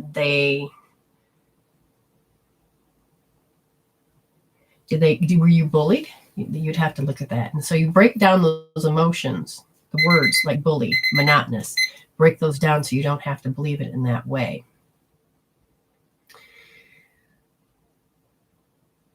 Yes, it does. Okay, good. So that's what I would do, is address those emotions, learn about them, get rid of them. Next one is Rhonda Griffin. She paid twice, and Rhonda said, oh, gotta get back there. Rhonda says, I'm here, general spiritual guidance. Okay, so spiritual guidance for her. All right, we're gonna do the same kind of thing. Yeah? Okay, gotcha. Yes, so same pattern. All right, same pattern. Well, I'd do the same pattern if I can find the card. What do you want this deck too? Oh. Okay, well, this is a slippery deck. Let's see. Right there. What is it about? Gratitude.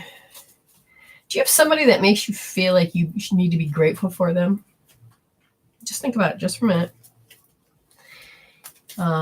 Because in order to be able to do this next part of your life, it is learning how to use gratitude in a healthy way. And you need to learn how to believe. Now, let me tell you something about gratitude real quick. Have you ever received something from somebody? The word is received. If you received anything, then you know what gratitude is. I received payment. I am grateful. And I know what it's like to receive because I just received. Fifth chakra too? Rhonda, we're going to go back to that beginning of that person. Have you got somebody in your life that you feel that you have to be indebted to? Because you are unable to make another choice. You're unable to speak and to talk. So much so that your nerves kick in. It's an automatic response. Above anything else, all of a sudden your nerves will kick in and your body will create a response. I know that my mother can be in a very quiet audience and her body would automatically, she would just start coughing. Just automatically, just start coughing. And no matter what she did, she knew that that's her response. They say that you have the law of limitation. No on what? No on a person?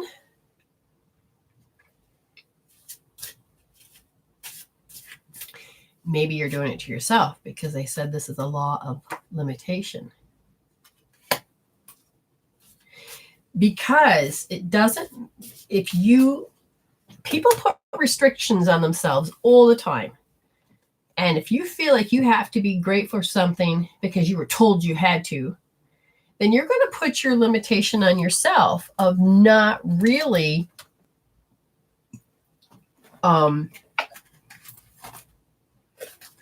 So it has to do with self.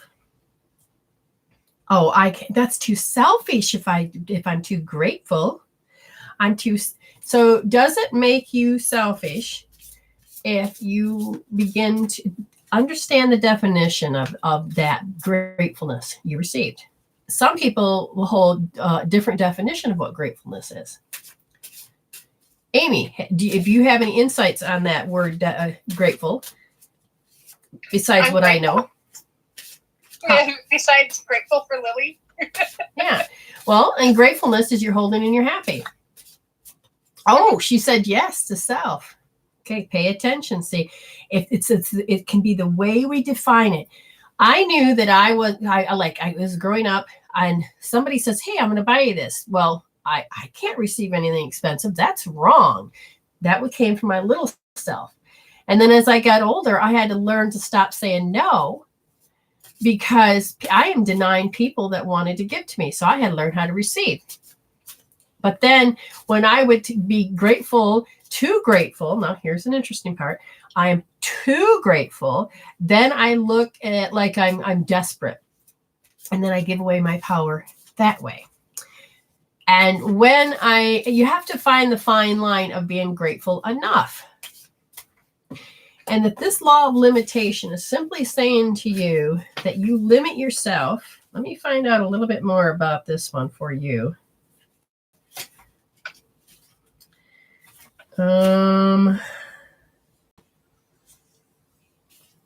You need to focus on direction and loose ends. The only limitations are those you put on yourself. I should just read this. By removing the limits of the conscious mind, you open yourself to the potential of omniscience, the all-knowing perception of cosmic consciousness. Limits are hurdles to grow over, not dead ends. What you have done and what is yet to come are limitless. It is up to you to remove limitations and to grow within the light. So they're saying that those limitations literally block you from being who you want to become in the next part of you. So they're saying, see, that's why it's upside down, gratitude. But they said that there's a part of you that has to learn how to believe in yourself in a whole different way. And if you have those beliefs, you write them down and then you break them. They said that a lot of the reasons that you put the limitations is because you have phobias. I'm taking that as a clue that the cat just screamed because it wanted its own way.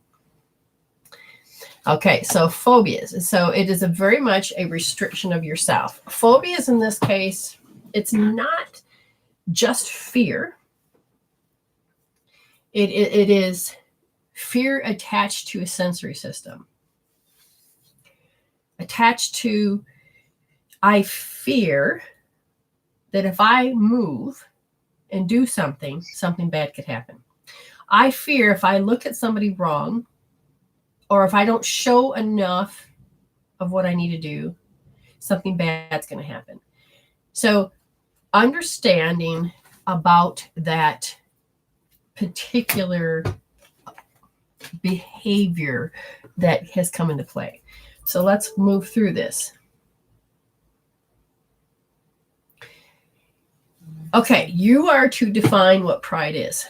You need to define what wounded pride is. You need to find you can be proud of yourself, but if you're taught that you can't be proud of yourself because that's tooting your own horn, that's just wrong to be proud of yourself, and you have to wait for somebody to come along to show how proud that's a very old paradigm. I had to learn what pride really meant. And one of the things is that I couldn't be proudful. I couldn't, but when I defined, she says, this all makes sense. When I had to define that, Oprah says, well, if you don't show that you're proud of yourself or that you have a sense of confidence, then you're never going to be able to walk and talk and act and display. She says, if you believe in your work, you're proud of yourself. Now, she didn't say those words, but that's what I got when she had an episode one time. And this person, she was giving this a way that people can step up and be great.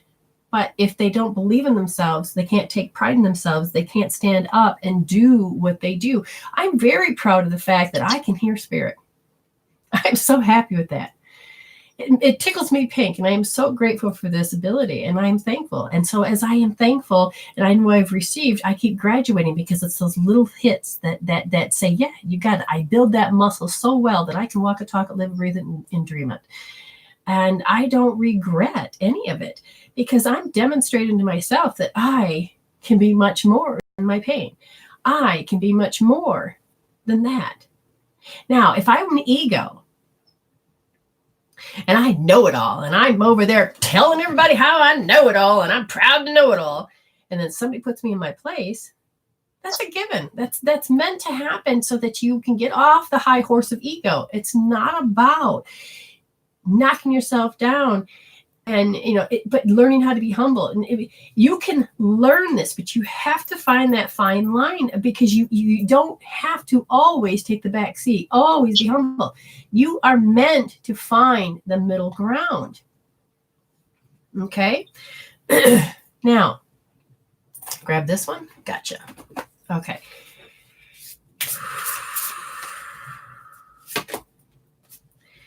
You can manifest the life you want. What you need will magically appear. Successful beginnings. So the idea of successful beginnings is very much this.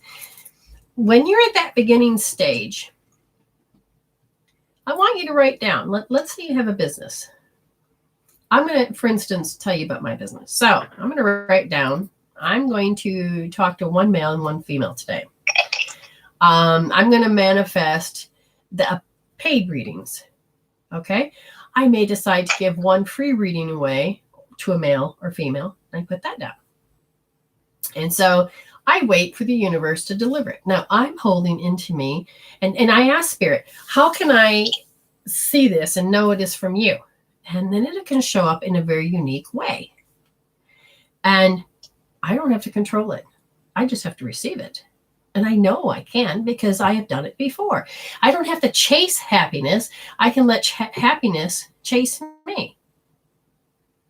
They don't have to be a cat and mouse game. It can be a given. You just make a small list. I said the other day, okay, I asked for one smile, and it's going to come out of show up in a way that I know it's from the universe.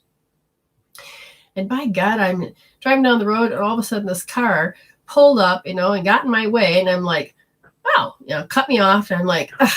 And I looked, and then it was at the back of the tail. I mean, it smiled. I'm laughing because I was meant to see the smile.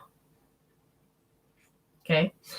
So you have to learn this manifestation and just do it in small way. And how can you be impeccable with yourself today? And you ask Spirit, how can I? And then you learn what the word is, and then you watch. How can I be my ideal self? And Spirit will begin to show you. You don't have to do a lot of hard work. You just have to be open up to signs. But if you if you're like, oh, that's not a sign. Oh, that's just you. No, be open. Have it show up and obey. Oh, somebody likes my spinal pulse. It's good. But have it show up in a way that you know that it's no doubt. And you will get just that. You will begin to train yourself how to manifest. Okay, very good. And let's see. Cecily, Lillian. Read Lillian's for me. Okay. She says, welcome back. Thanks.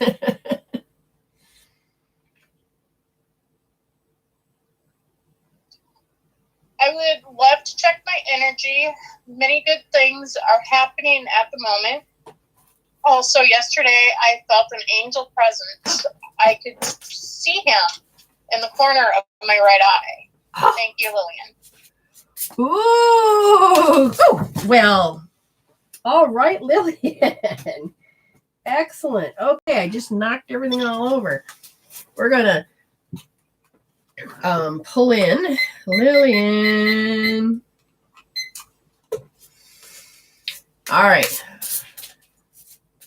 Who wants to come forward and talk to me? This card. You had Ariel come to you.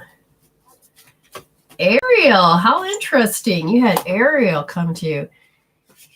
It's important to have balance, working multiple jobs or projects at once, making work fun. And Ariel, if I were to ask a little bit further, talk about her question. She says, what's good things are happening. And they said it has to do with, you get the miracle card. And so you have Ariel, you have a miracle card. But what does the miracle card mean? I'm sure you could probably guess, but let's find out a little bit more. Sometimes Spirit gives you just the right amount of words. I'm going to need a miracle to read this. Where did it all go? All of a sudden, I feel out of flow. Oh, hold on. this is related. I'm looking but can't see. I know it's right here, but I can't see.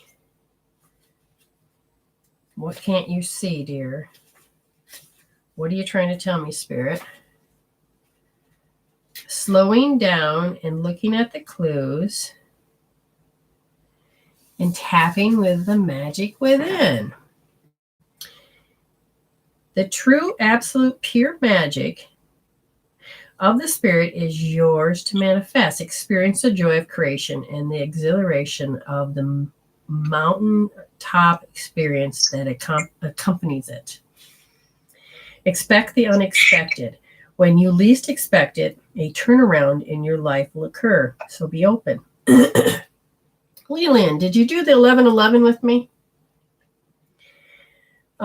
Something new, unanticipated, and exciting is likely to happen to you. Each day is filled with countless miracles. Look at those occurring in your life. Because that would, oh, yes. Lillian, because you did that 11:11 with me, they're saying that you are beginning to understand a miracle is a shift in thought. So there's a part of you that's not only feeling elevated because of those connections that was accomplished during that meditation on that we done, but your thoughts are going so quick. There's a part of you that's kind of actually leaving old habit behind.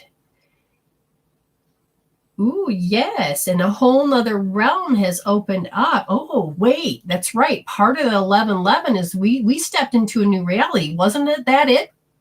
Didn't we step in that new reality? Mm-hmm. Yes. Oh, so you're using your abilities in that new reality in this one. Oh, you are learning how. Yay! Oh my God. That's awesome. Pilly had a excellent experience too. Okay, where? No, this one, that one, this one. Okay, let's find out something else. Oh my gosh. Okay, let's see here. It says Sacred Mountain. Oh, you just can't give me that and without the deck. Oh, okay, good. At least we got this. Again, more reading where I can't see. Be still and let time to move into a silent place within yourself. Locate your internal source of power. So they're saying, be more zeroed in on that source of power. Meditate. Wait. Do not move forward until it feels right. They said that you're learning how to do the groove. You're learning that coherence. As you begin to learn that coherence, you're going to do it faster, faster. That is awesome. Yay, Lillian. I don't obsess anymore about anything. I have to learn to control bad feelings I've learned how to control bad feelings into good ones. Ooh, Lillian. Okay, so they're just saying keep doing it because that coherence is going to come faster and faster. If you observe rather than react, you claim your power, which is what you're doing. Excellent. Your native spirit wants you to know from the vantage point of the sacred mountain, your power grows. Oh, this is good. In silence, you'll find your sacred witness. It is the dwelling place of your soul. In peace, seek and discover your truth. Move past the bustle and chatter. Oh, the bustle and the chatter of life into sweet quiet. Well, she's doing all this. She's doing all this. Oh, wow. It's just that you're doing it. You are doing it. This is just another awesome confirmation that says this. Lillian, I'm so impressed. I feel better about all the relationships, especially your mother-in-law. Woohoo! Oh, thank you, Spirit. Okay, now that's a gratitude. Let's take it in and receive it. Enjoy it. Now claim that joy. When you feel that joy, I want you to do me a favor. Take that in. Take it into your heart. Feel your heart open up. And now take it to your mind. Fill that up. And then I want you to feel them pulsating together. And when you do that, bring it down to your gut and then bring it to Mother Earth, because then that soul, the earth chakra, that soul chakra, that you're just going to feel more balanced. I'm so proud, Lillian. Oh my God. I need to do it. Okay. So we're going to start a group where we're going to have to do these meditations, because I know these meditations can move mountains. I've bear witness. Oh my God, to that was so sweet. That was so amazing. That is awesome. Oh my God, Lillian. That's gorgeous. Okay. So Michelle Odell. And then after that is Crystal. So Crystal, you get your thing ready. And Michelle, I think I just saw, she says she's here. What do you want me to text your 1 o'clock? Oh, crap. You know what?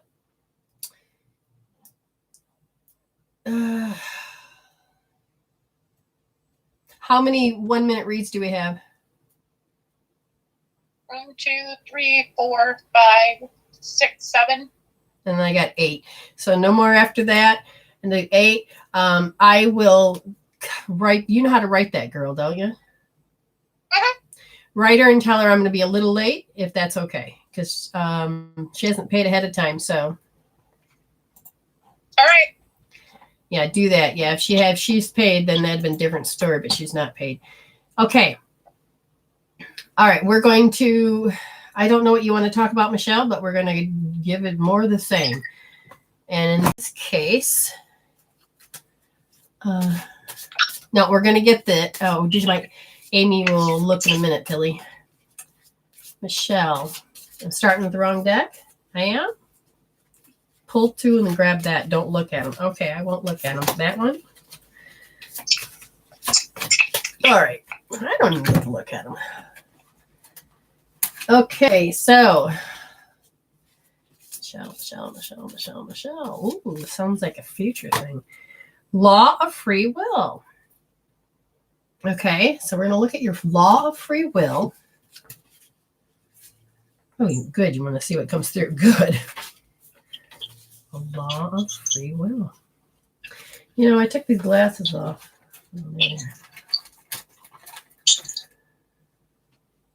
Oh, there it is. See, you too. You're doing something with the voice too. The reins of life have been taken in hand. Full responsibility for direction and action are yours now. You come into the realization of the power within and begin to open to the universe and potential that is there. By exerting free will, you acknowledge responsibility for all your actions and reactions. The seeds of creation are within this energy. By using this energy, you will come into power and find inner directions. Now we're going to look at why this is. You're always free to seek alternatives. So I'm not even going to look. We're just going to pull it up. Something to do with the farm and something to do with the Celtic time.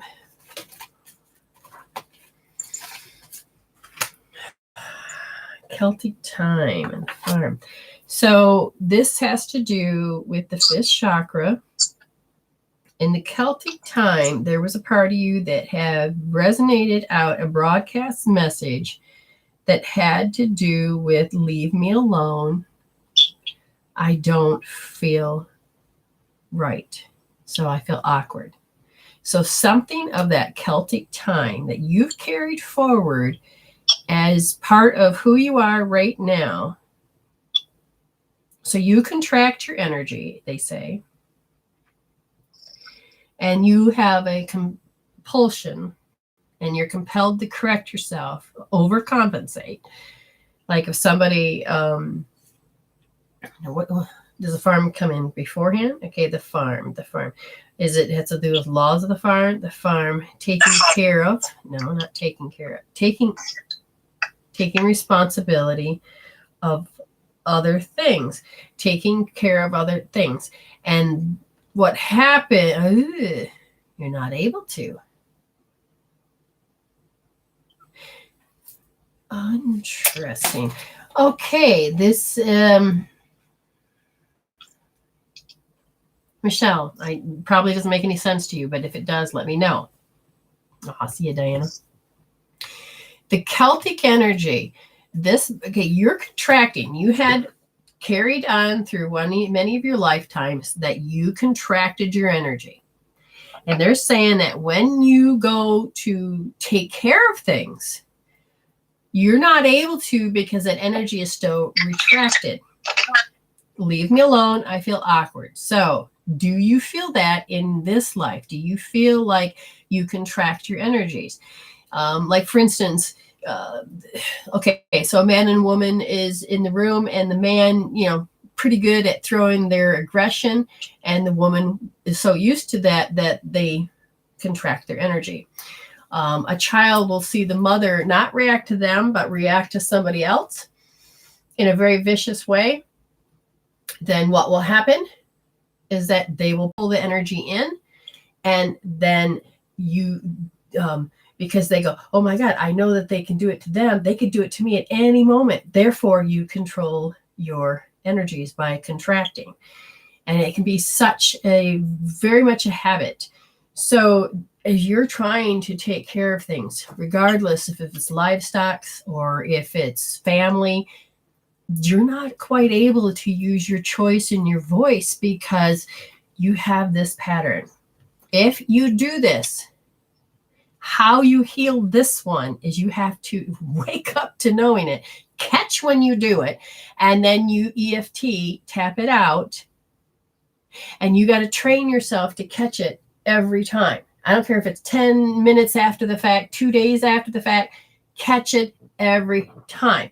And when you catch it, you go, oh my God, I just contracted, even though I just contracted because of that situation, and you tap it out, do EFT, and then next one will come up. You may all of a sudden catch when you're in the middle of it instead of way after the fact to be in the middle of it. Even though I am contracting because of the situation, and each situation can be completely different. You tap it out. Eventually, you're going to be able to catch when you're about ready to, and you go like, I don't have to contract, because then you can start putting in there, because you've tapped enough, you're going to get past your arrested development of, oh, I can act this way. Oh, I can feel this way. Oh, I can act. You begin to grow in such a unique way, and you won't have to stay stuck in that. Okay. That is what I would tell you about this, because and they're telling you to call upon Gabriel so that you can have confidence, enthusiasm, courage, and charismatic. You can do this. They're saying that if you call on Gabriel, you can do this. You can take that action.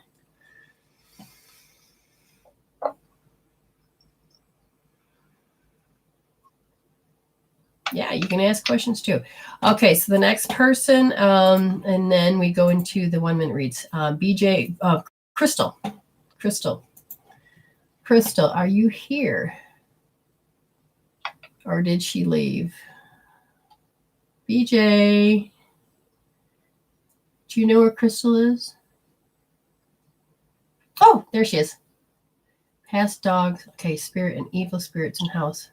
Good ones.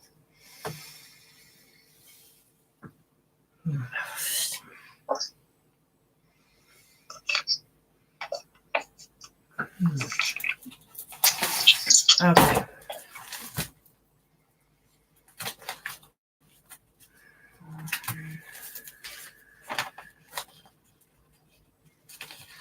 Timer. Yeah, right. Sorry. It's in the pan. Okay. This right here. Okay, so here's an interesting thing. There's a visit of energies from people. The people that have been in your space, they leave their shit behind. For instance, if somebody was a friend or an aunt or an uncle or whatever, and they've been angry, they left their shit there. If they have stewed and they're mad, they left their energy there. This will come across as being stagnant in your home, which can feel evil because it's a lower vibration. Get rid of it. They says that there is something present in the house.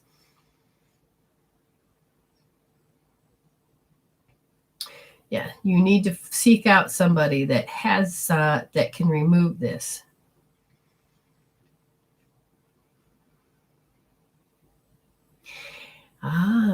They said, watch your news. If you are watching news, they're pointing to world leaders and their agendas. How you need to remove this from the house is you can stop turning on the TV. You can stop arguing with it. You can stop giving it life. Because that is how you're going, and then do sage. Or Paleo Santos, which is the wood. Bless it. Deliberately take and just, in the name of the Father, the Son, and the Holy Spirit, in the name of the daughter, the mother. They don't want you to do the second part. They just want you to do the first part. The first part, just bless. Just bless the water and then flick it around. There's many things you can do. Call in the angels. Okay? But they said that it's the world energies, the world leaders, the world shit. It's in your space. And there's a part of that you feel it, and you feel that it can be very controlling. It affects your dreams. So communicate with me about that. Do you feel that you have, there's negative energy from that particular thing? Now, the reason that your soul would bring that in is because you have to heal defensiveness. Ever since you're little, people may say that you're being very defensive. And is there a dog present from the other side, please? Why do I see a bird? So you're going to be the messenger? Is there a dog present? Do you know which one she's talking about?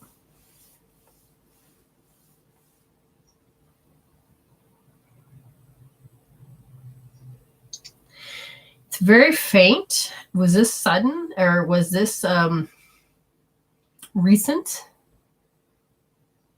Do you know what I mean? Because I literally have a bird that's passing a message on.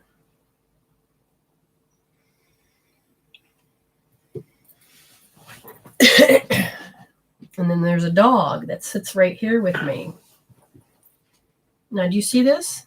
This is an orgone, O-R-G-O-N-E. I want you to look it up. I want you to buy one. It doesn't have to be the exact same. Just go get yourself one and put one in your house. If I had bobble wands, I would tell you to buy a bobble wand. Contact Amy. And then you go and you clean out those particular corners. Because if you use sage, then understand that it's not clearing completely, because it's your reaction. It's how you know it. And we need to get those out. What a bobble wand does, and if anybody wants to buy one, just contact Amy. And you can learn how to open and close vortexes. You would clean it out. So energy, it's not about destroying, it's about transformation. And that's what a bobble wand does. This dog is very quiet. Now, when I get animals coming through, now what's interesting about this dog, now I don't know what it is, except for I heard the word collie. Now, usually when I hear dogs, the sizes, the breeds, it's not anything that you know. But I do know this feeling is that the chew toy, there is a chew toy, there's a ball or some type of chew toy. Very aware that you gave it a present. It's showing me that you gave it a present, and it was very happy because it knew that you loved them. Now, see, watch this dog. It's moving. It's growing. He's growing into a Labrador. No, don't ask me why they do this to me. They do. Now it's a bigger dog. What are you trying to say? That you've been there since you were a pup?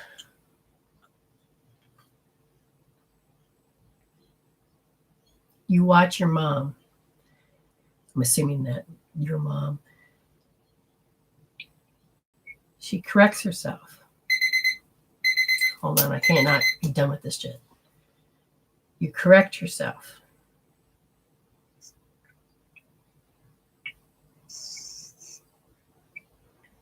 Oh my God. This dog says that you don't find yourself important. Why should you? No one else does.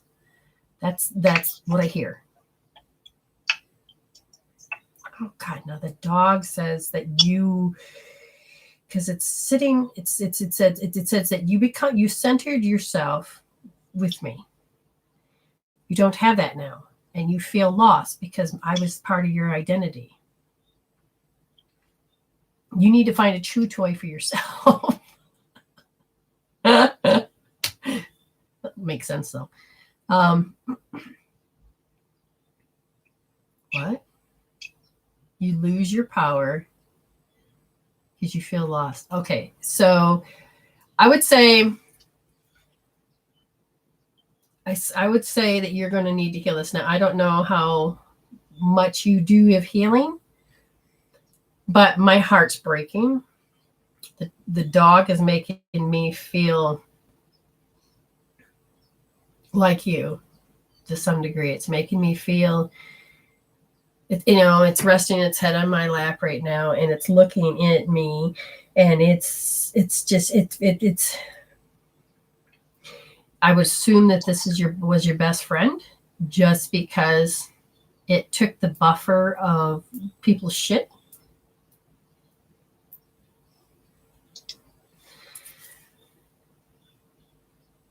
Yeah, and the thing is that okay. She says, I do. I am so lost without her. I've gotten another dog, but I love her and miss her so much. Yes, and that's the thing.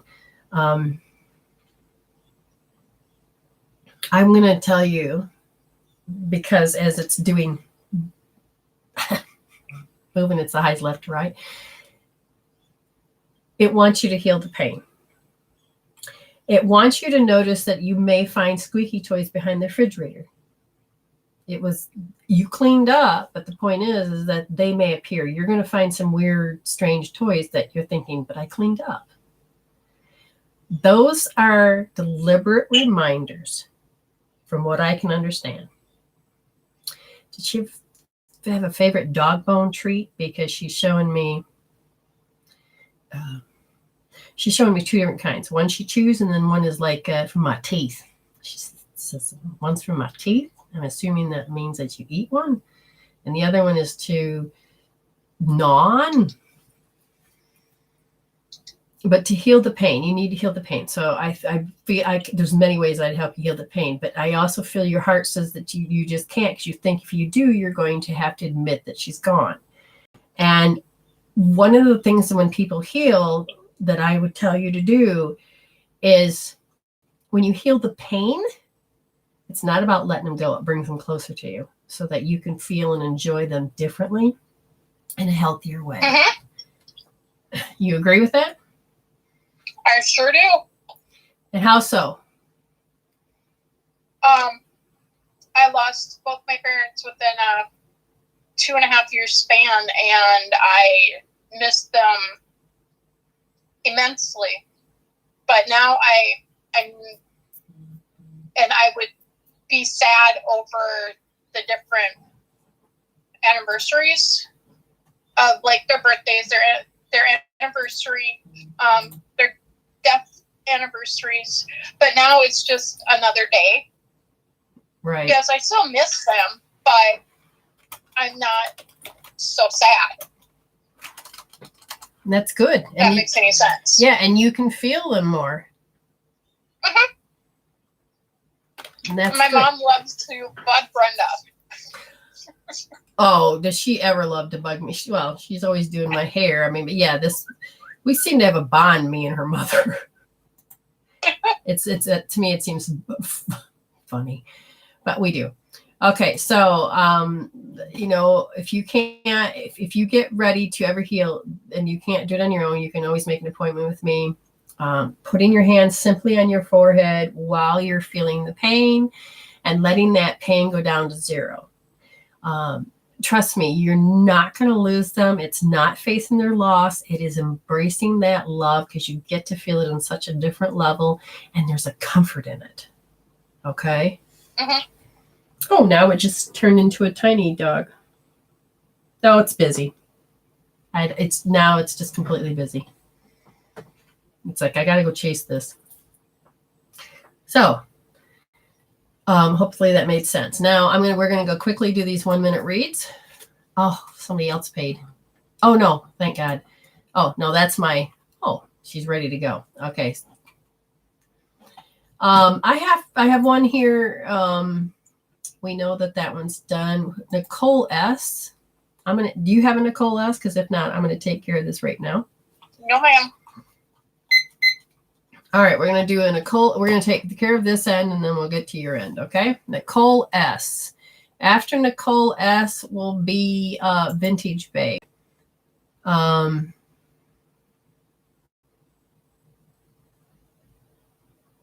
Okay, so Nicole S, TP, and Vintage Babe. Oh. Okay, so I got 3, and then after that, so. Okay. Can I read this out loud? Yes. Okay. What's going on with the energy shift? So much from your post the other day resonated with me. My doctor must think I'm crazy. I love a spirit message if you have time. Yes. And yes. Oh, she enjoyed my vacation too. It's my pictures. Okay. All right. Ready? Gotta get in the right line here. Nicole S. Timestamp that, please. Aim. Put the name down. Timestamp it because I'm got a plan later of what I'm going to do. Okay.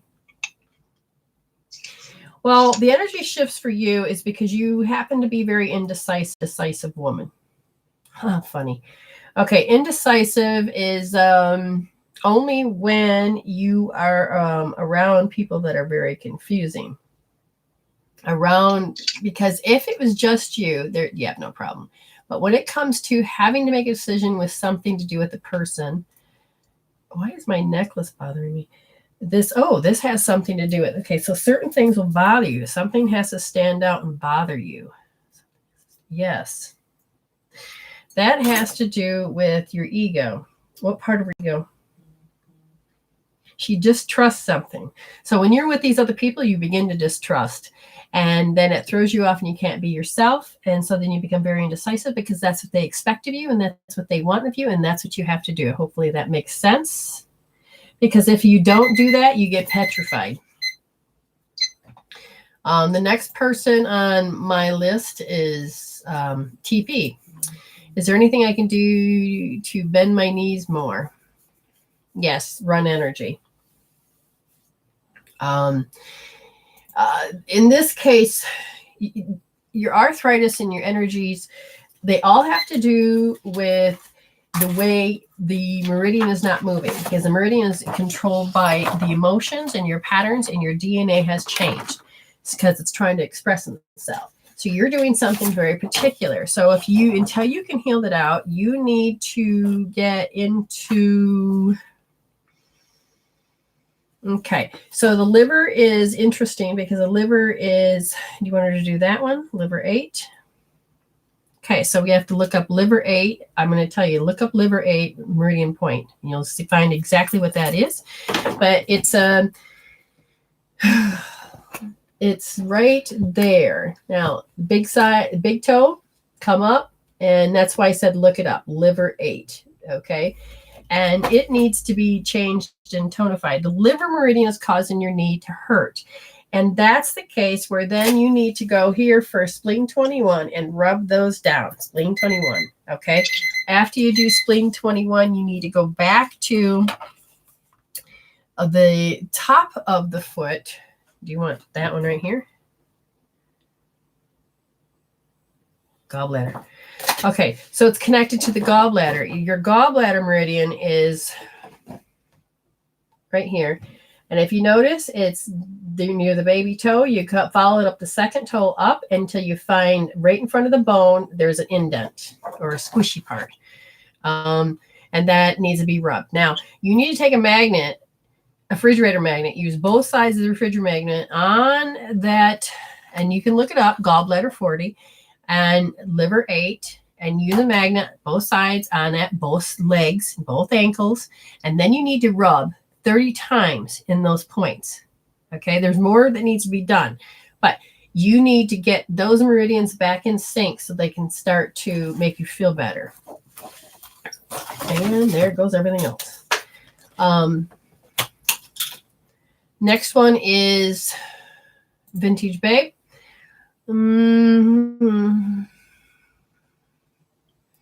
Oh.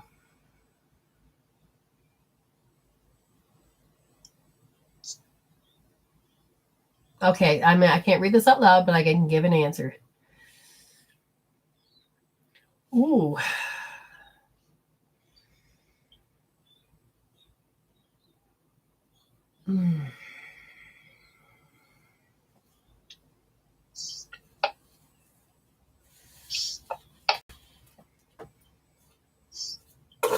Why would that happen? Good point. Okay. Vintage Babe, ready? The reason that would happen is because, why would she do that?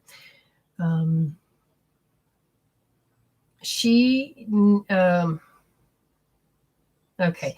You have to understand her soul needs to go through certain things. So it says here that it's about, it is the expanded importance of herself.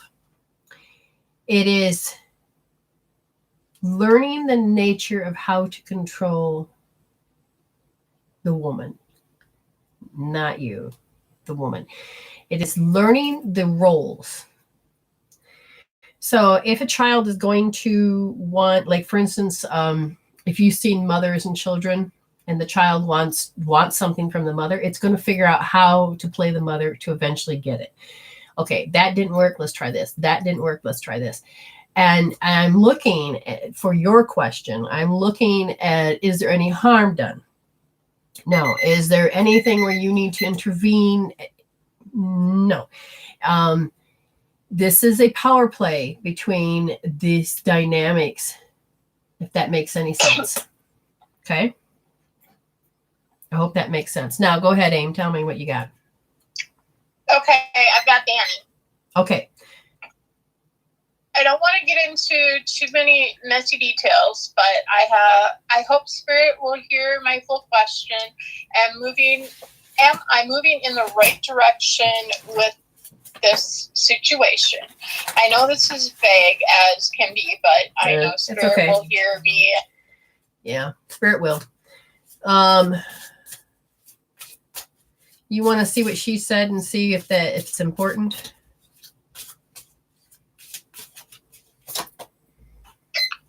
All right. So, Danny, it's about universal forgiveness. There's a part of you that has to go through this process. Oh, she's watching. Oh, good. Hello. Yeah, I'm almost done. I will right with you. I thank you for your patience. I appreciate that. Universal forgiveness is forgiveness of self. Now it's so this is a self-forgiveness. Wow. Sense becomes before the healing process. So the forgiveness of self comes before the healing process is complete. By forgiving the self, you move beyond the ego and into the universal. Within forgiveness and peace of tranquility. Forgive is to let go. Forgiveness means learning. Forgiveness is a gift of understanding. Okay. Yes and no. I'm sorry. I don't like that one. What I want you to understand is forgiveness. In this case, you need to go in and remove worry because you won't forgive. You cannot forgive because worry is not going to ever let you forgive.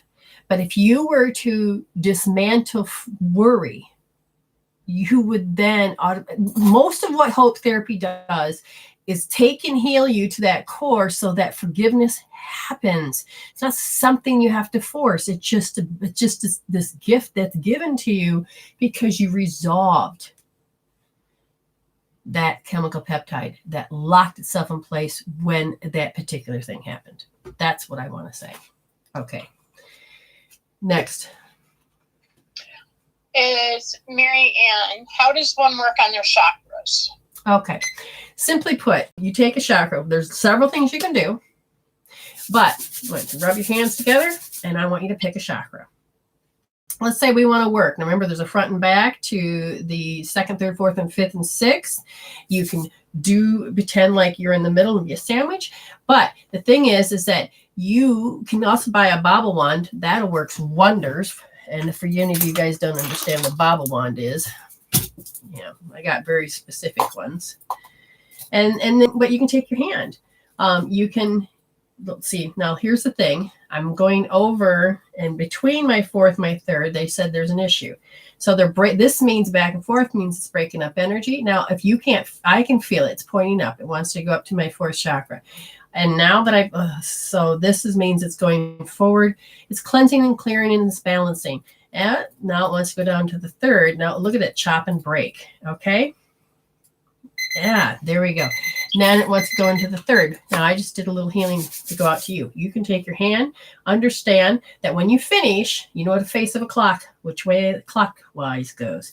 Take your hand and you feel, getting tuned. If you're supposed to go like this, that means you're clearing. If you're going to break it up, you can do this. You go backwards, okay? Just like that, over the chakra. It's intention. Use your intention. Focus with your intention on that spot. The more you focus your intention on that spot, the more you have beginning to work just on that chakra. Not any vortexes, but on that chakra. You're going to take it, and when you end it, and you'll feel it, it'll end. And then when it ends, you do a clockwise position. You can work on the front, or you can use imagination and work on the front and the back just this way, or you can do it this way. But how you do it is that you use intention, use your emotions, feel what's there. If there's a particular emotion, tap it out. You don't need it in there because that's the first three chakras are about survival, and you're meant to grow out of that.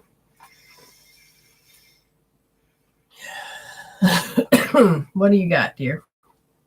Patricia Henson, anything.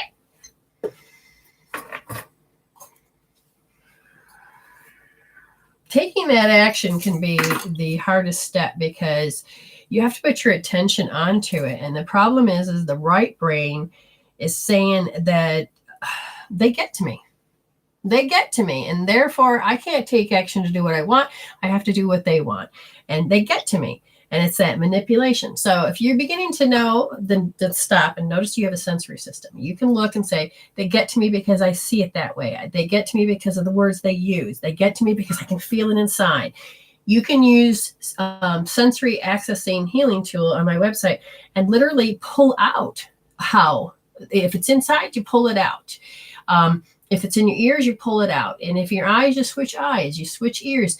You can stop taking them in. It's the same with worry, Danny. You can do the same thing. I know you see pictures and things. You think it's going to happen again. So understand you can heal this. And shut up and take the next one. Well, all right. They're being forceful. Okay. Ashley Hand, I'd like a free reading for whatever comes through to you. Thank you. Ooh, I hear some dogs barking. A little yappers. But they annoy the fuck out of you, so they don't think they're your dogs. They said you notice you get pulled. Things will pull you, and you start to panic.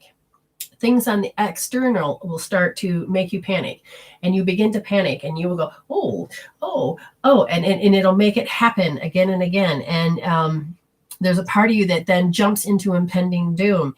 And then you go into an auto response. You don't even know you do this because it happens so quick. It goes boom, boom, boom, boom, boom, boom. Okay. It just happens very quick. And they said that you go into cloudy thinking next, and then you don't realize this pattern's happening. And what I'll tell you about it, what do you want to do? You go into helplessness next. So what I want you to do is when you begin to notice when something externally starts to bother you, you can tap it out. Okay. You don't have to feel like it's attacking you. You can disrupt the pattern right away. Even if it's way after the fact, tap it out. Use EFT. Begin to break down the steps. Next. Miss Pilly, she says, glad you're back. Can I get a card? Anything Spirit wants? Thanks. All right, Miss Pill. Oh, yeah, that 1111 has helped you quite a bit too. I liking that. We have, Taurus energy and Virgo energy. Why are we getting two of those? Oh, good Lord. Okay, so they're saying, and I'm assuming this is a good thing, is that these energies that you're moving through, these particular signs, come on, seriously. Virgo first, aspects within are ordered and balanced. Order and structure provides channel for future work. So learn how to get structure going on in there. Balance between spirit and intellect. Make sure you include your heart as well. While focusing on details is important, keep in thought the overall picture. Service is called forth and ask for concentrated effort. The other part of you says that your energy of growth and nurturing support, that integration is happening, and now you can start to intentionally move your energy in a certain direction. You can actually allow the structure to take its own shape. So you are beginning to build upon that abilities of yours. I really feel that structure and shape is happening. Next. That's it. Oh, excellent. I'm going to double check on mine. That's good. All right. Now it's time for me to go. Thank you all. I appreciate it. Thank you for sharing and being with me and loving every part of what we do together. And we're going to grow. Keep looking forward to the classes and things that are happening. Look at other old videos so you can learn how to get enlightenment and empowerment to grow. And we can do this together. So resolve to evolve, heal instead of deal, and allow yourself to know that you're always blessed. So stay blessed. Oops, gotta hit end first. And love you, YouTube land. We'll see you. Bye.